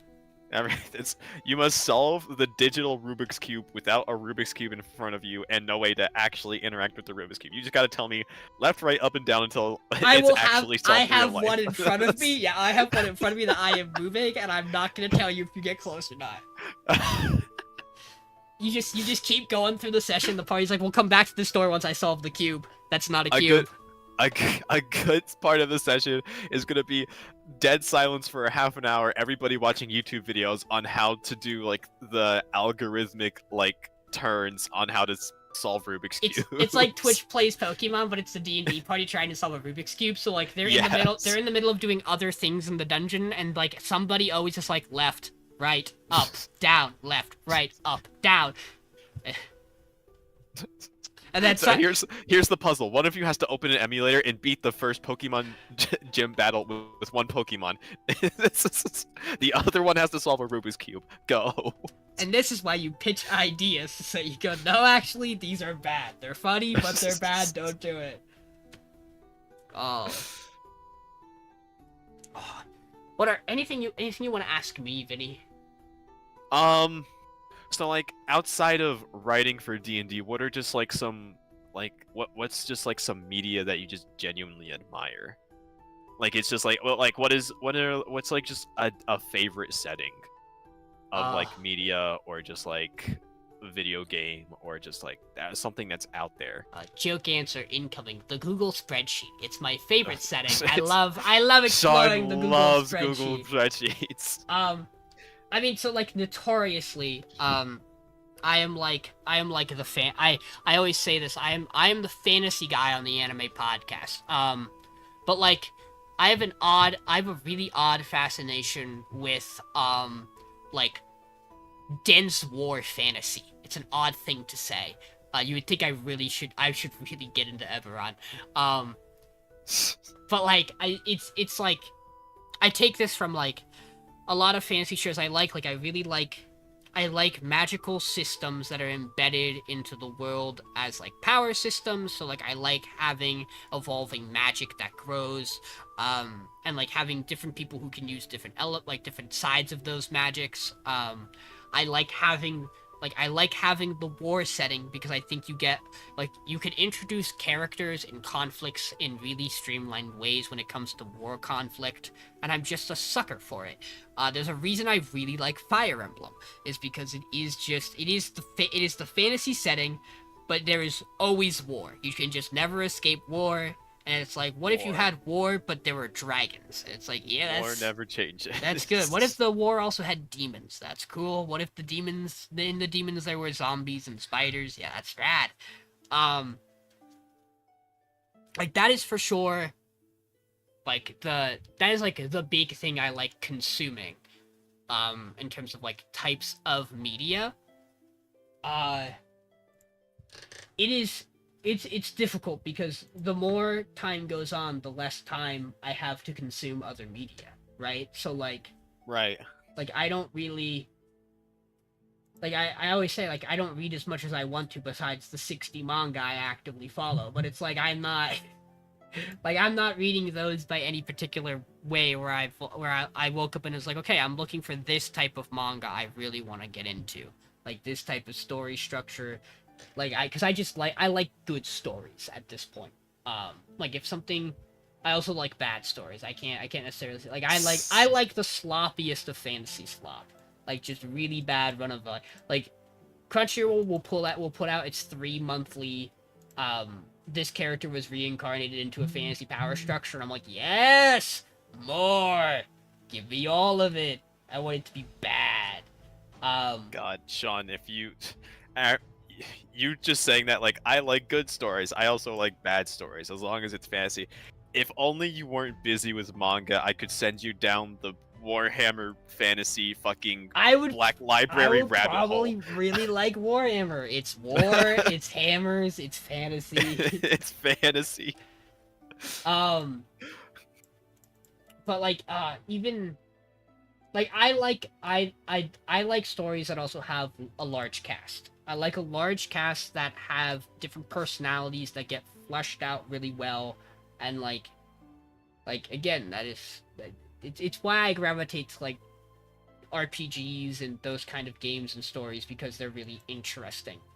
Like you have such a large cast that you get to interact with. You usually get to dive into them really well. They usually like, for me as someone who likes to write, I enjoy delving into tropes and seeing how you can subvert them, what you can do with it to get around the tropes, or to make them more interesting. And I think that's why when I DM, like there is a bigger focus on the characters in the world at times than there are other things. Even like the gods are like characters in my world. Like they're not just beings. Very few of them are just like flat, this thing exists to run this structure of the world. Like they all have a story. I think, but I think that's also why, like, more recently a lot of my ideas come from just like I hear a line in a song and I really like it because I listen to music very often, right? Like a person does. Yeah, like I drive to work and I have music going. Like I'm browsing YouTube and there's new music to listen to. So it's like that is why like now I get lots of fun ideas from that. And there's lots of cool and interesting things that like get to take ideas from, like, everything's borrowing and stealing new ideas from everything. Like I think about Epic the Musical and how rad that is as like a musical, as a musical where it's just retelling the Odyssey, but with like some modern ideas and interpretations and sick ass music. What genre of music is like generally like inspiring you? That is an interesting question.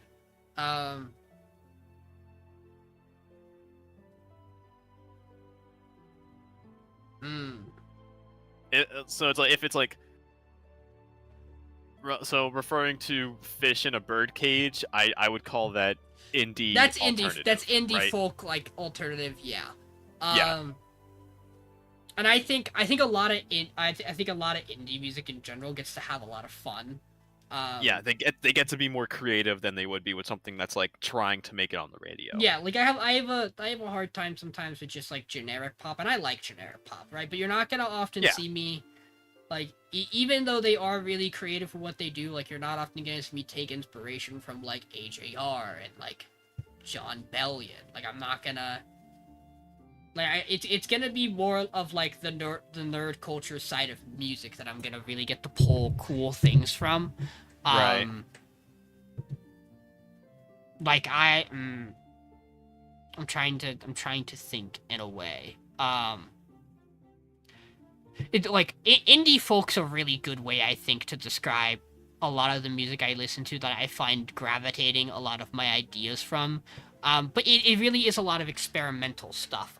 Even like conceptually. So like Sleeping at Last is a group that like they do things like how they make and compile their music is even like a thing I look at and use. I don't even know what they consider themselves as a band, besides being from Chicago. I literally wouldn't even be able to tell you a genre for them. Let's see what they get thrown into. Thanks, Spotify. Like, none of that helps me. Underground. They sometimes do like pure instrumental stuff, but like all of their albums are like a lot of their albums are like themed stuff. Like they had albums originally that were like they have an album called Atlas 1, and those are all like parts of that are like the give me 1 second. Sorry, Vinny, let me hold on a minute. Oh, don't worry, I can entertain. During this short break, Sean has to go deal with family matters, but right now, we would just like to remind everyone staying with the stream to drink water, blink, stand up and stretch. Let's stand up and stretch. Let's stand up. Put your feet together. bend down, attempt to touch your toes. I understand some of us can't do that. I certainly can't touch my toes anymore, but I try. Oh, and then let's stand back up. Reach up with our hands above our heads, fingers spread out, bring it out to the sides, straight out. So then they're both 90 degrees, looking like a 180-degree half circle. Let's do a twist, a few twists, spin around, turn the waist, and then sit back down. And then let's just also take a moment to appreciate some silence to clear the mind. Now that the moment has passed, we thank you for joining us on tonight's semi out of pocket, not really out of pocket, on a whim episode that I kind of pitched because we did not have D&D tonight. I wasn't doing anything particularly important. Sean wasn't doing anything particularly important, and we just figured it would be fun to talk about this. So thank you for coming, stopping by, and we hope you're enjoying yourself so far. Comment down below in this podcast episode that's probably going to be on YouTube. What have you been up to? What stuff in D&D or other TTRPG inspires you? What video games, music, movies, other such media inspires what you do? How to play your games, how to write your settings. Engagement, like, subscribe, follow,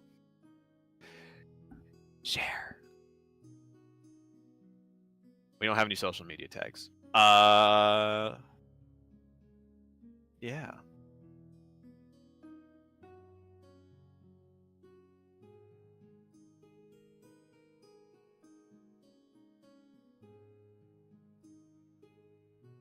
We tried to get Painless on tonight, but he was spending time with his girlfriend. Dylan is off on his honeymoon. That's why they're not here tonight.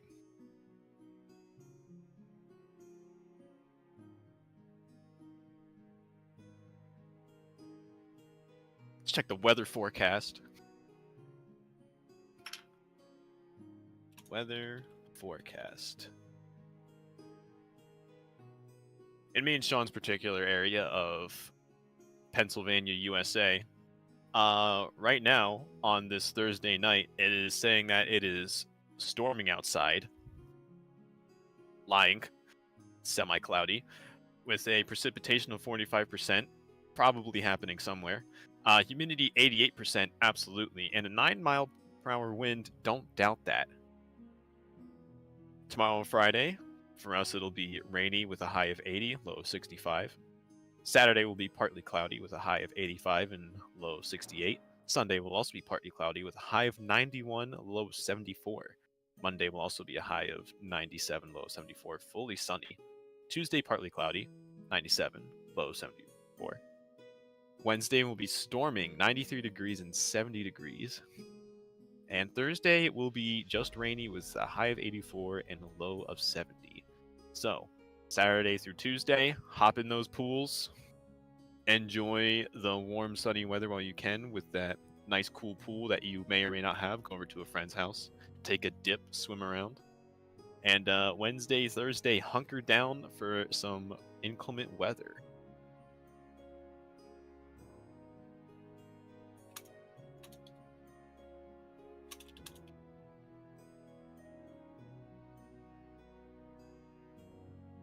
What's the fun fact of the day? Does Google still do fun facts?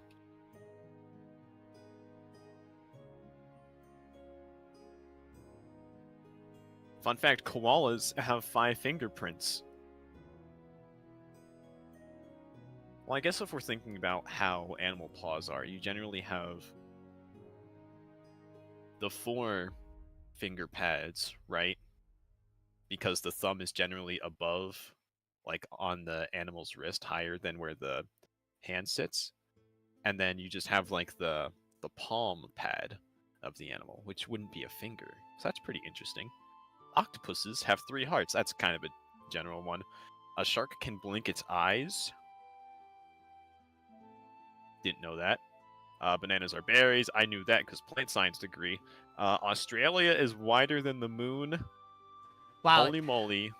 wow, you're really just shooting it. Yeah. Sorry. Oh my god, Sean. When you go back and listen to this, I had a whole segment. Oh, beautiful. That's all I needed from you.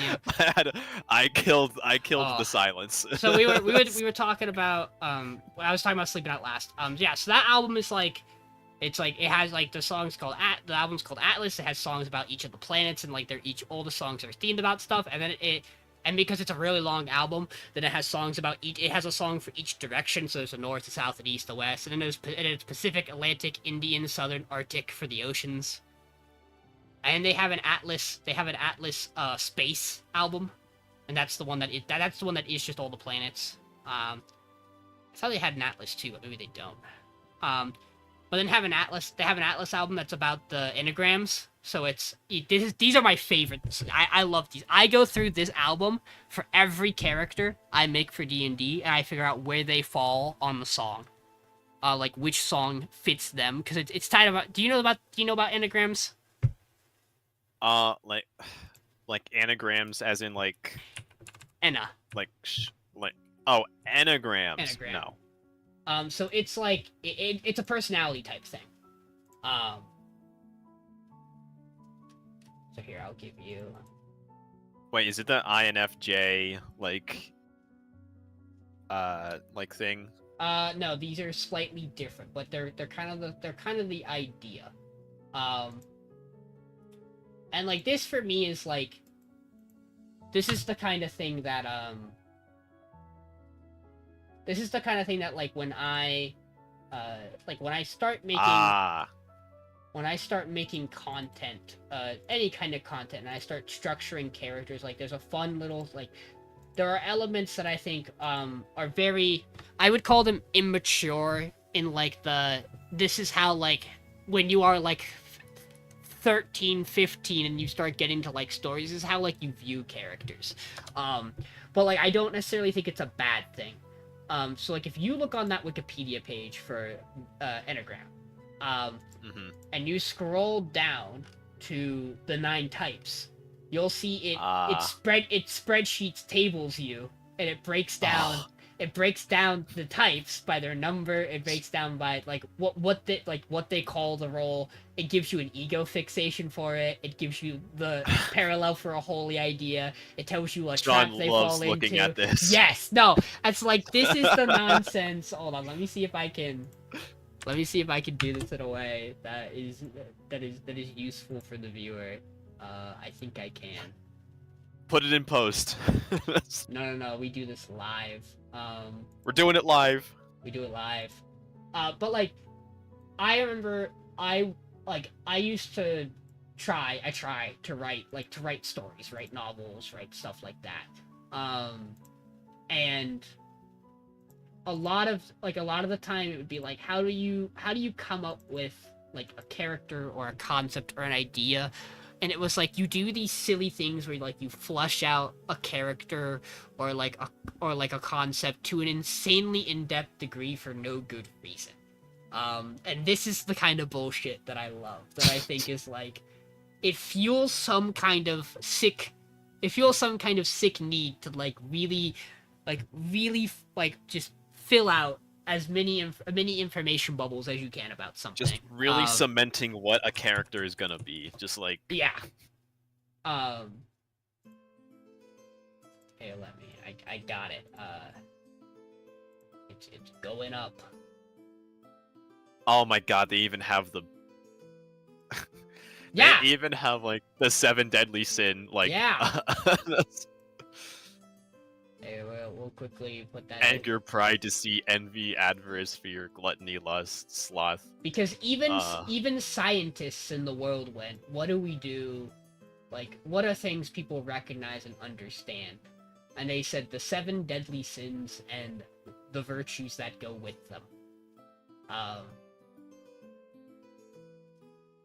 And so, like, they have an album that is all about these songs.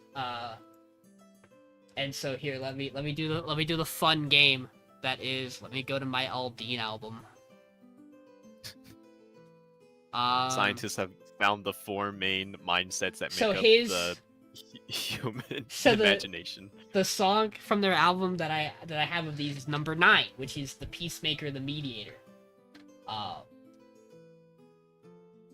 And like, you know, you look at it. So here's the thing about things like phenotypes and like anagram and personality tests is that they are almost always a part of it is somehow applicable to you as a person. So when you're crafting a character, it could also, you could look at something and be like, yeah, this works for Aldine. You could do that for all of these. You could find a way to connect any of these tasks or tags to Aldine to a degree, right? Like there are ideas to this, and like there are other ones here that like equally make sense, like achiever and performer to some degree, individualist and romantic to some degree. Maybe starting out Peacemaker Mediator, but I feel like Aldine now, for like the odds we go against, is definitely like the Challenger Protector. I feel like. Yeah, like that's the cool thing about characters, it changes. Minus the vengeance part, but like. Yeah, but like so also like the idea here is there is a song that goes with it for them, and Right. that tends like that is an element to it as well. Hold on, I have a really old Kella playlist. Kella's there is 8. She is the Challenger Protector. There it is. And that song, let me tell you, that song is much more fitting for her than it is for him. Maybe now it's balanced out a little better, but and I have the new boy we're working with for next campaign, Malik. Yes, the sad bard. And his also wound up being 9. The song also just fit him really well. This Peacemaker Mediator. Sean just loves being a good guy. Yeah, love the idea of being. No, I do too. I mean, there are some interesting things on this table of content here that is really cool. But like, I could show you. I want to show Vinny this pure nonsense bullshit that we had going on. Where is it? Oh my god, where even is this at? Is it here? It can't be. I have to go find this.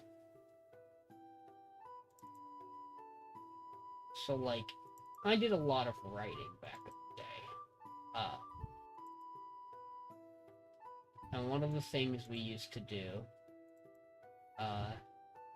Sean's about to drop me a 70-page PDF, which is the first draft of a character backstory. That was based off of one column of the of this graph, or of this alignment thing. These used to be much older. I don't know if I have the original anymore. Oh my. Oh, here it is. This might be the original. Yeah, this is it. Yeah, this is so bad. So this is an old PDF for a project I worked on with Alex. Oh, great heavens. The PDF of the Google spreadsheet. Essentially the same thing by the time it's done. I need access. Oh, really? God damn it. Oh, sorry. We only had access to us, which is very funny. We gave access to all 8 of both of our Google accounts. Dude, see, it's the same thing. So now it works. Elemental Project Mark II. Yeah, we went through many it goes past 9. So what this spreadsheet's been looking at is right now it's character concepts we came up with for a story, and it has the character's name, it has the elemental power they are running with, because that is the conceit of the story, is that every character has like an element it runs with. Notoriously, the very third column in this, the thing we found most important after name and power system is a sin that represents them. Crazy how this keeps coming up. Again, dude, you are 13, 15, and the coolest thing are the 7 deadly sins. And then an age, family, class, part-time job, noticeable features, activities in schools, how they summon weapons, their abilities on a 1 to 5 ranking system. hidden elements of their ability, their physical features, if there's a backpower to their powers, psychological traits about them, common phrases or quotes they have, all of which are entirely cringe because they're written by 13-year-olds. 14-year-olds, and which of us came up with this and which of us would actually write the character. 80% of this is Bianca now. Kane. It's the thing, stunning good looks. Again, we're so good at writing characters. I want to draw you. I want to draw you to the supporting cast, and I would like you to go down to number 19, Vinny. And I just want you. I want you to see if you can figure out where the inspiration for this character came from. Odin Shuck rocks. Wait, what's this one? What's column C? That's the vice virtue thing. Oh, he doesn't. Odin Shuck doesn't have a vice. All right, killed by rocks, all of them. What's middle referencing? Class. Class. Oh, middle class. Okay. Studies rocks because nothing else can handle him. Loves rock. Oh God. Oh. Poor Mr. Shuck. Yeah, no, it's great, isn't it? No, so that not, but like, I think when you are taking inspiration from stuff and you are coming up with like a baseline, like when you were just getting started creating, you should unabashedly just do whatever the fuck you want. You should not limit yourself by how cringy, how dumb, how silly, how overdone anything is. Because what you will find is that you will take things in directions that other people haven't. And that the people you play with and the people who help make the story will also change things in the like things are just never naturally going to be the way you originally draft them. And so like wherever you pull your inspiration for characters, for setting, for world, like it's all nonsense anyway. So you might as well just let it be nonsense and have a blast with it. I mean, some of the best D&D product out there right now that people can consume and enjoy is pure nonsense all the time, from Dimension 20 to Legends of Adventures. Like, those people fucking, they break fourth walls, they bring in nonsensical things all the time. Like, there is no reason to constrain yourself to anything or to block out any base inspiration. Yeah. Until like you get until you decide you want to publish a book, and then you can start reining it in, and you can start, being a little less silly. Like, until you want to try to make money off it, and you want to be like, okay, we're going big deal publishing sale, publishing a setting book. Like, then maybe reel it in. Unless your whole thing is to be goofy, then you don't have to, right? Like, I notoriously am trying to move certain elements that I took from core D&D, core Pathfinder, and change them up in name and phrasing in some of my stuff I'm making for, like, my big world. So that, like, if I ever wanted to publish it, then I don't have to run into the hurdles of that, right? So it's like, there are things that have to be changed overall, or story beats that, like, in the moment when we played are fun and cool, but for legal reasons can't be the way they are. Oh, of course. But, like, that doesn't matter for your average person. And that's what's cool about it. Yeah, it's like, when you're, like, making something like that of your own, the only thing that can be worse than it being bad is it being boring. Yes. Right? Yes. We'll harken back to when you asked me, Sean, what kind of things do you watch to get inspiration from? And I said, I like things that have a good story. And I said, but I also like things that are bad. Because it can be bad, but if it's entertaining, it's entertaining. That's why I like garbage slop stuff, is because it's fun. That's why there's, like, cult classic movies. That's why there's, like, so bad it's good stuff. That's why people talk about The Room. It's because The Room is not boring. It's just bad. It's bad, but you're still gonna watch it because it's entertaining. High. I think they were more than high. Yeah, probably. They were beyond saving. Oh, for sure. Tommy was so. Oh, Tommy. Oh, Tommy. Oh, Tommy. Alright, should I talk about what stuff that I consume? Sure. Probably. Alright. I already mentioned it, but Warhammer. Sean, Yes. what part of Warhammer do you want to like ask? Like what like I don't even know where to start. Ask me like anything that you're curious about Warhammer that I love, that makes me love it. How did you find Warhammer? Because like I know about Warhammer, but like what was the thing that pulled you into it? The thing that pulled me into it was just like I think it was like freshman year college, and it's like a new edition had just released, and so naturally, and because it was like the first like internet edition, We're where talking it's like, 6 years ago, by the way, 6 years ago when he says freshman in college. yeah, Shoot you with that gun. not that long ago. I think 7th edition was ending, 8th edition was starting, and for Warhammer, and so it was the start of like the online era for Warhammer, because a lot of stuff is now being transitioned to online as opposed to all being book media, because it can all be tracked a lot better now that it's online. But there's problems that come with it. Not getting into that. And so what was happening was a lot of Warhammer memes were happening, and I'm like, oh, these are funny. I've definitely heard these Warhammer things before, and I'm seeing a lot more memes now. Let me see what it's all about.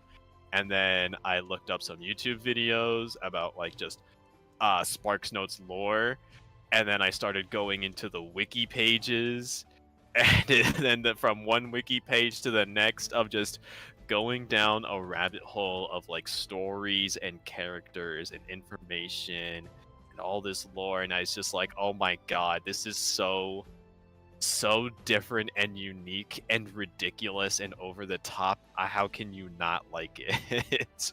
Yeah. And that's just how it started.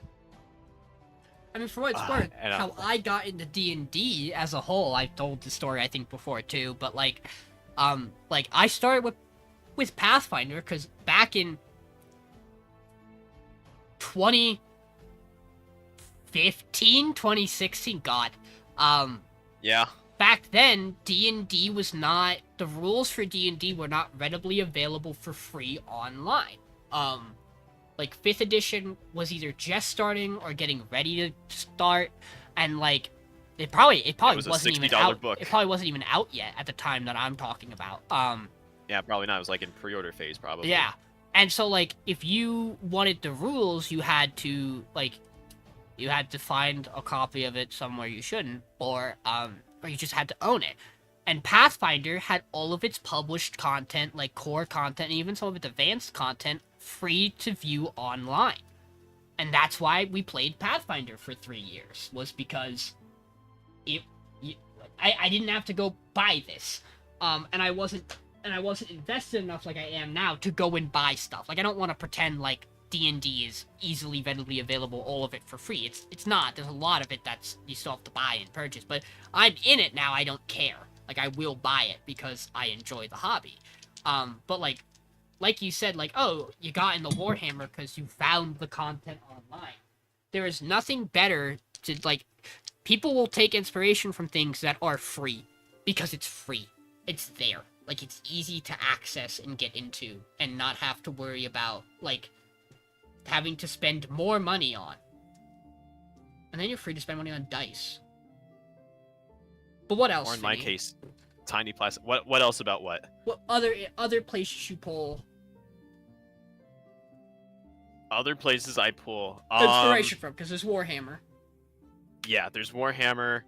Well, there's 3 different kinds of Warhammer I pull inspiration from. but it's a lot of Warhammer. Not a lot of Warhammer I pull from. I usually try to leave Warhammer alone because like Warhammer is a niche, but it's slowly becoming more popular, and so I'm just kind of like I kind of leave it in its own little world, kind of. But if it's something just like so like minor, it's like, oh, this is a pretty cool named demon. I might just throw him in one day, and like no one will know what it is. Yeah, maybe Dylan might know Jake. Just through exposure.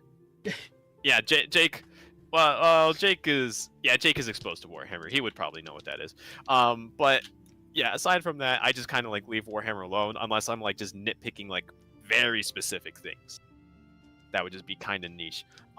Another thing I'm like I love to pull inspiration from is this little, not little. Well, it is kind of little. It's a game. It's a miniature skirmish game called Frostgrave, and on the back of it, it has basically this introductory like little paragraph to give you like the vibe.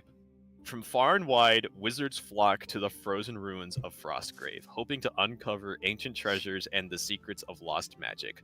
For many, all they find is an icy tomb, but perhaps a different fate awaits you.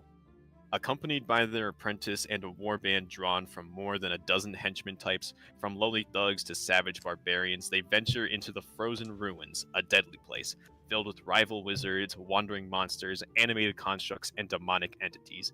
With a great deal of skill and a little luck, they will survive and emerge more powerful than ever. Do you dare enter the frozen city one more time? Now, is that not like It's rad. a hook?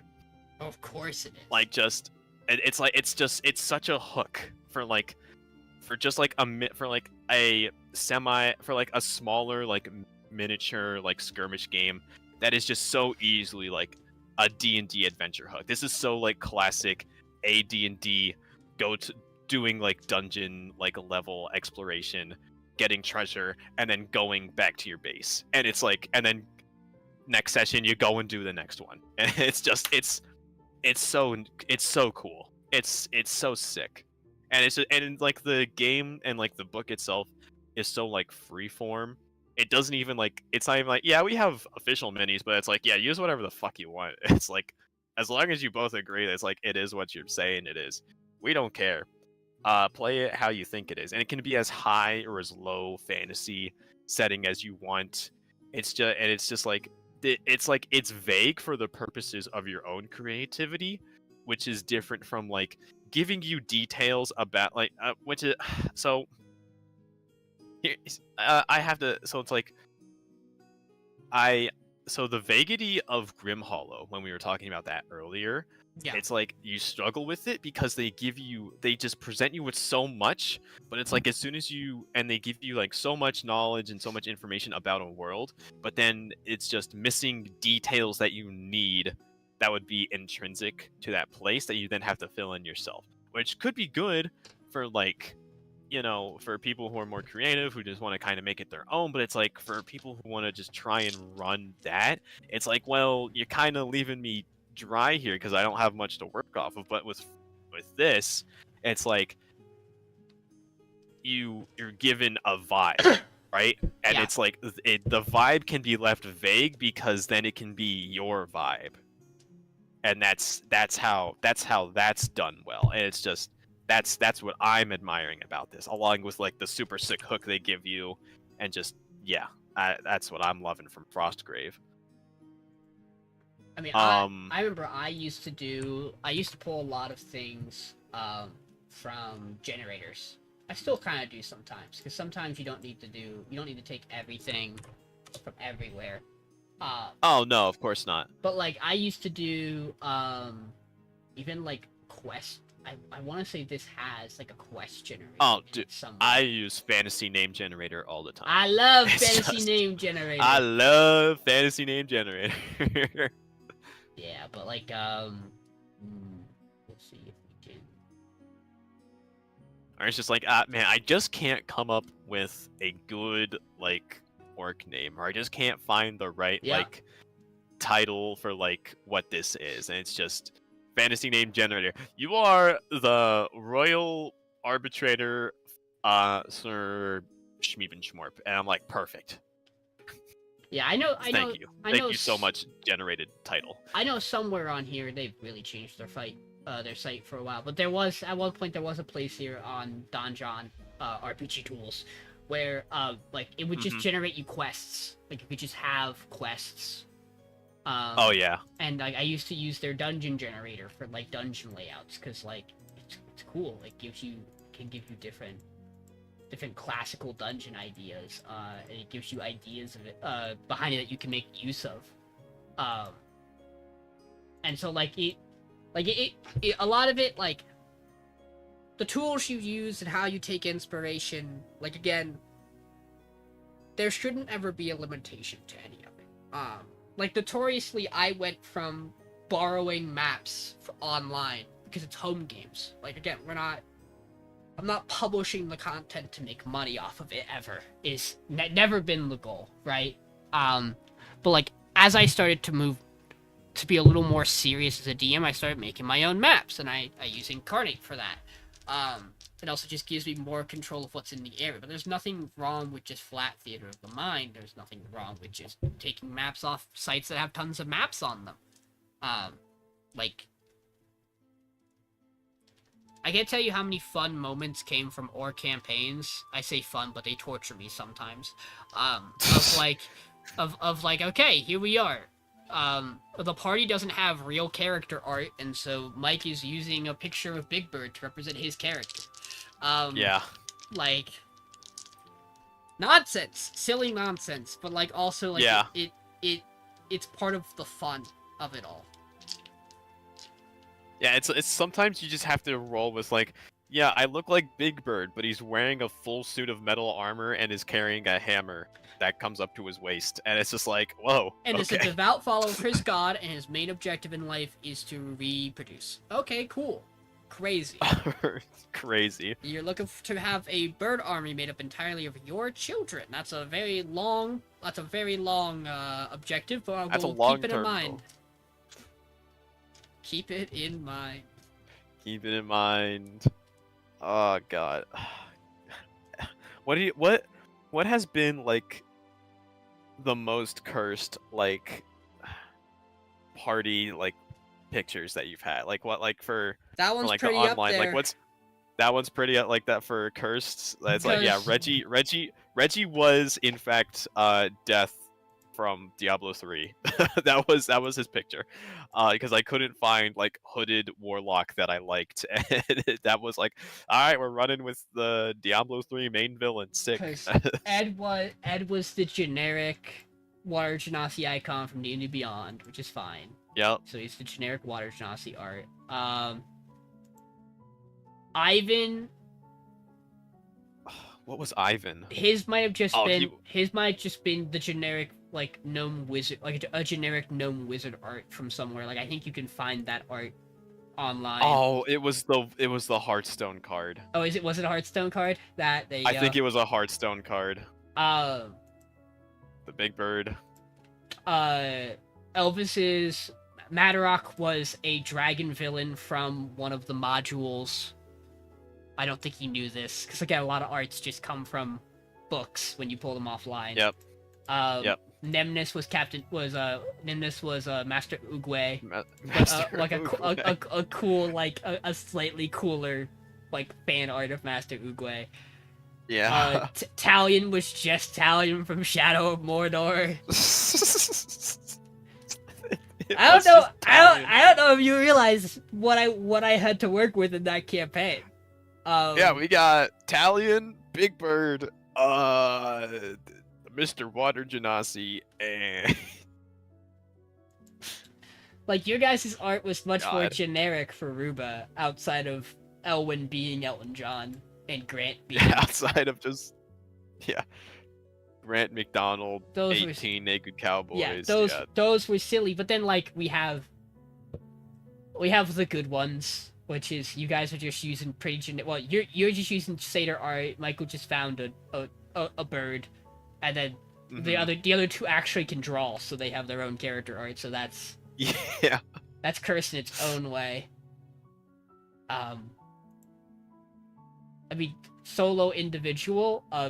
Maybe Ralph. Ralph is. I don't DM it, but Ralph is. Dylan is getting looser and looser on his character ideas. It's like, man, I really just, I don't know. He's like, he's not inspired, but like I even want to be like, but I feel like that's always been him. Because at one point I'm like, well, how did he start for me? And the answer is Wilhelm Smith, the dwarven. Smith, yeah. So it's like he's never changed, but he's never like Wilhelm gotten better. Smith from the magical fantasy city of Philadelphia. Philadelphia. Well, now again, speaking of things I Oh, legally that's right. things I legally Right. changed to not to make it. I was Right. like, okay, maybe let's. I'm tired of everyone going, why is the city just called Philadelphia? Instead of they go, why is it so close to Philadelphia? I go, because it was. Because what do you think it was? But it's funny and it's good. And then he went to Ed Tidewalker, which was like a real character. He went to Titus, who like was kind of a real character, and he went to Ralph the Was Bear. Human Fighter. Then he went to Ralph Ralph the the Bear. Bear. And then he played Loose No Goose for the one shot. Goose, no goose. And now, well, then he's playing Pinzio. He's playing Pinzio. He's playing Pinzio, the lizard wizard.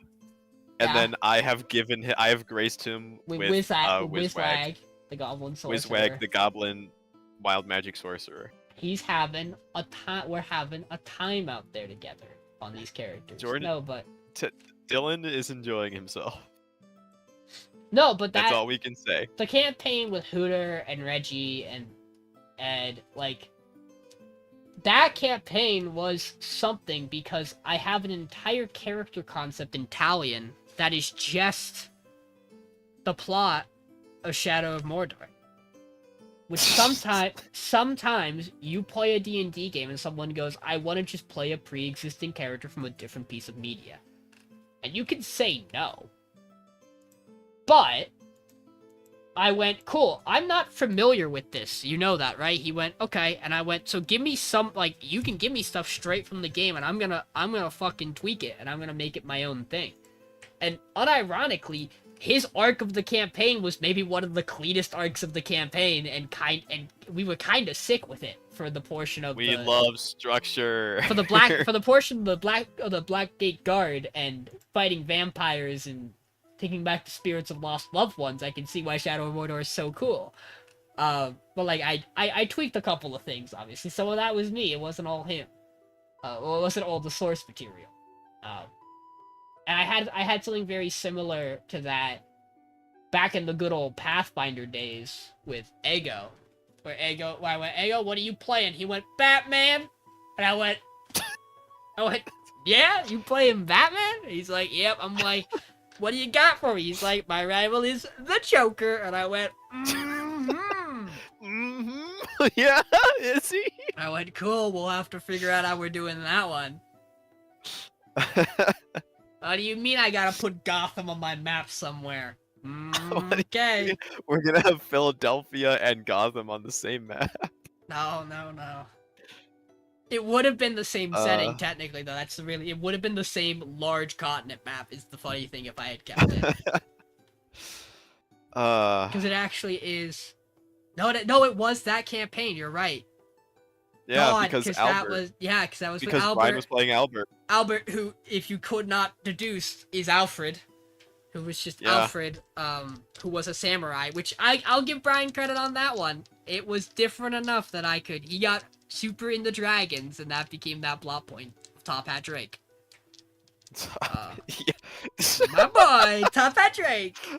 Top Hat Drake. I find a top hat in this treasure hoard? I never forget. Let that be known that I do not. The things do not slip Sean, my mind. never forget. Mike was playing the Gecko from Geico. He wasn't, but everybody said he was. Which perhaps is what created Hooter, was everyone shoehorned him into an unserious character. Oh no. Yeah, we created that monster. Hooter was our fault. Asper Zesnov? Something like that was the name of his lizard folk barbarian. Yes. Yeah. And then Tanner was playing a real character that campaign. That was Eldrith. Yeah. That was the last Which time. To be fair, he was pulling that from his game with Dylan. So he was pulling a character from another place. Because when you start D&D, your gut, unless you are somebody who has the wires loose in your brain already, if you are just a regular person dropping into a role-playing game for the first time, you default to something that is comfortable. Which, brings us back to the human fighter conversation, or I had a pre-made character before, I'm just gonna play that pre-made character again. I really like Batman, I'm gonna be Batman. It's like, okay. And then it's the DM's job to figure out how to navigate things to, start to loosen the character up and change it from the mold that it came from. Make new elements to it that keeps it interesting. Oh boy. It just happens. It's the reason why you have a lot of people who come into a game where they have freedom of choice and they go, I'm gonna be the worst human being possible. That's my character. I kill, I murder, I lie, I cheat. I'm almost evil. In fact, I don't even like the party. It's like, why do you want to play this? What do you think is going to happen here? And it's why people like me and Painless and Dylan, for the most part, say no evil characters unless, we're trying for something fun like that. We're actually trying to make it interesting, and we believe the people we're playing with can execute it in the proper way. Or it just comes about by accident, like Elvis. Do you know that story? Yeah, I remember. I remember. Do you remember the reason why Matarok was evil? No. I just remember he ended up evil. Yes, because he made his character, and on his character sheet he put that he was chaotic evil, and I went, hey, why? He went, I don't remember. And I went, do you want to do something with that? Because we were at that point, 3/4 of the way through the campaign, maybe a little less, and he went, sure. It was never, there's a reason why he didn't act evil for the first half of the campaign. It's because he didn't remember he put that on the character. And we could have just reasonably gone, hey, obviously that wasn't right. Let's put an alignment that actually makes sense. But I went, no. What if? What if we get spicy with it? And you become... What if we have it so then he kills all the dragons, resets the dragon alignment, and also awakens Tiamat. And the Taras. And replaces Tiamat in the Pantheon, and then also creates a new subrace of Dragonborn. I really put his character to work. I really took all the advantage I could out of that. I said, okay, you're now a translucent dragon who can change his color at will because that's cool to give you a level 20 character, a Dragonborn level 20 character, the ability to just change what kind of elemental damage you do by changing your scale color. What if I just make that a subrace? Which it is. It's nowhere near as powerful as that because that would be busted to just give someone at level 1, but it's, you mold things as you play. Well, Vinny, we've hit 2 hours. We have hit 2 hours. We've been at this for a little while. Yes, and I have food on the way. So, it's calling me. Wait, wrong song. Nope. But that's waiting, not calling. No, I think that broadly covers a lot of things. Yeah, I think we did the topic. Yeah, we did exactly what we wanted to do, which was show up, shoot the shit, and talk, and I can't wait to watch you fill 15 minutes of me not being here with nonsense. Oh, not 15 minutes, maybe 5. Yeah, so I had to explain. But yeah, that'll be funny for you to look at. I had to explain to my nephews that the cat being out of food in his container means that I have to go refill the container, which means that it is June 19th. We are halfway through his bag of food, which is maybe okay, but they need to be careful because I get his food on a monthly basis because it's a prescription food.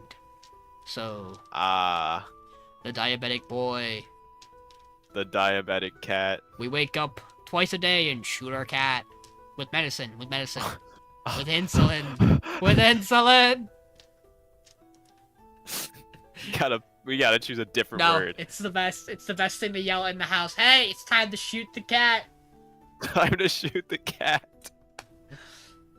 Really putting those 9 lives to work. At least my mother texts me about it. She doesn't send me gun emoji cat. She sends me syringe syringe emoji cat. Gun cat. Yeah, I think the gun emoji's dead on phones. Let's find out, Vinny. This will be how we end the podcast. Let's find out. I think there's water gun, but I think gun. I think you the might little be right. revolver. When was the last time we texted each other, Vinny? Can't be that. I must have scrolled past it. There you are. You're right. It is Sunday, May 11th. So the wedding. It is just the water gun. Very sad. Yeah, gun. When I type gun, it doesn't even pop up for me. Cowards. All right, Sean. Yeah, so Thank you for doing this this is hip episode. that's what I get sent, Vinny. Nice. Syringe cat. Syringe cat. But yeah, it's good to revive something every so often to bring it back. And you know, the problem is that instead of doing this podcast, we play D&D, which I guess is a fair alternative. We stream D&D every week. And then when we finish, fucking, oh god, what's it called? When we finish Eve, we can do some podcast episodes. No, again. we won't, because Well, I mean, we could maybe do another one. We could probably do one with you, me, and Dylan in the downtime. Yeah. Because we'll probably oh, that's true. We are gonna be like bi-weekly on Play Session now. When we start the new campaign, which it'll be nice. It'll give me time to do other things, maybe like this and other hobbies of mine that have fallen to the wayside. But yeah, we can one-shots that need to be done to finish other campaigns. Yeah, I wouldn't call that a one-shot. That's a whole ass arc. Certain arcs of a campaign that need to be done. Yeah. Yeah, it's almost ready. It's just there's so many. It turns out when you craft a school arc and you give me the power to flesh out an entire magical school, there's a lot of characters. Go mad with power. There's a lot of characters involved. But I have like I could probably start that like today if I wanted to. I'm not going to, but I could. I do need to start it before you all forget the plot of the other campaign. Which I don't think any of you will. I haven't entirely forgotten. Yeah, I don't think any of you will, but yeah, thank you, Vinny, for spurring this into action. It's nice to sit and talk, and maybe, just maybe, the webcam will turn on. For a special treat, as a treat, the webcam will turn on for the last 20 seconds of this podcast. It will not turn on. That does gotta get fixed by Sunday. It's a shame. But no, Why Sunday? Oh, for the anime podcast. It's over on Anime Afraid, the other YouTube channel. You should check it out. But yeah, that wraps that. Have a good night. Have a good night. Like, subscribe.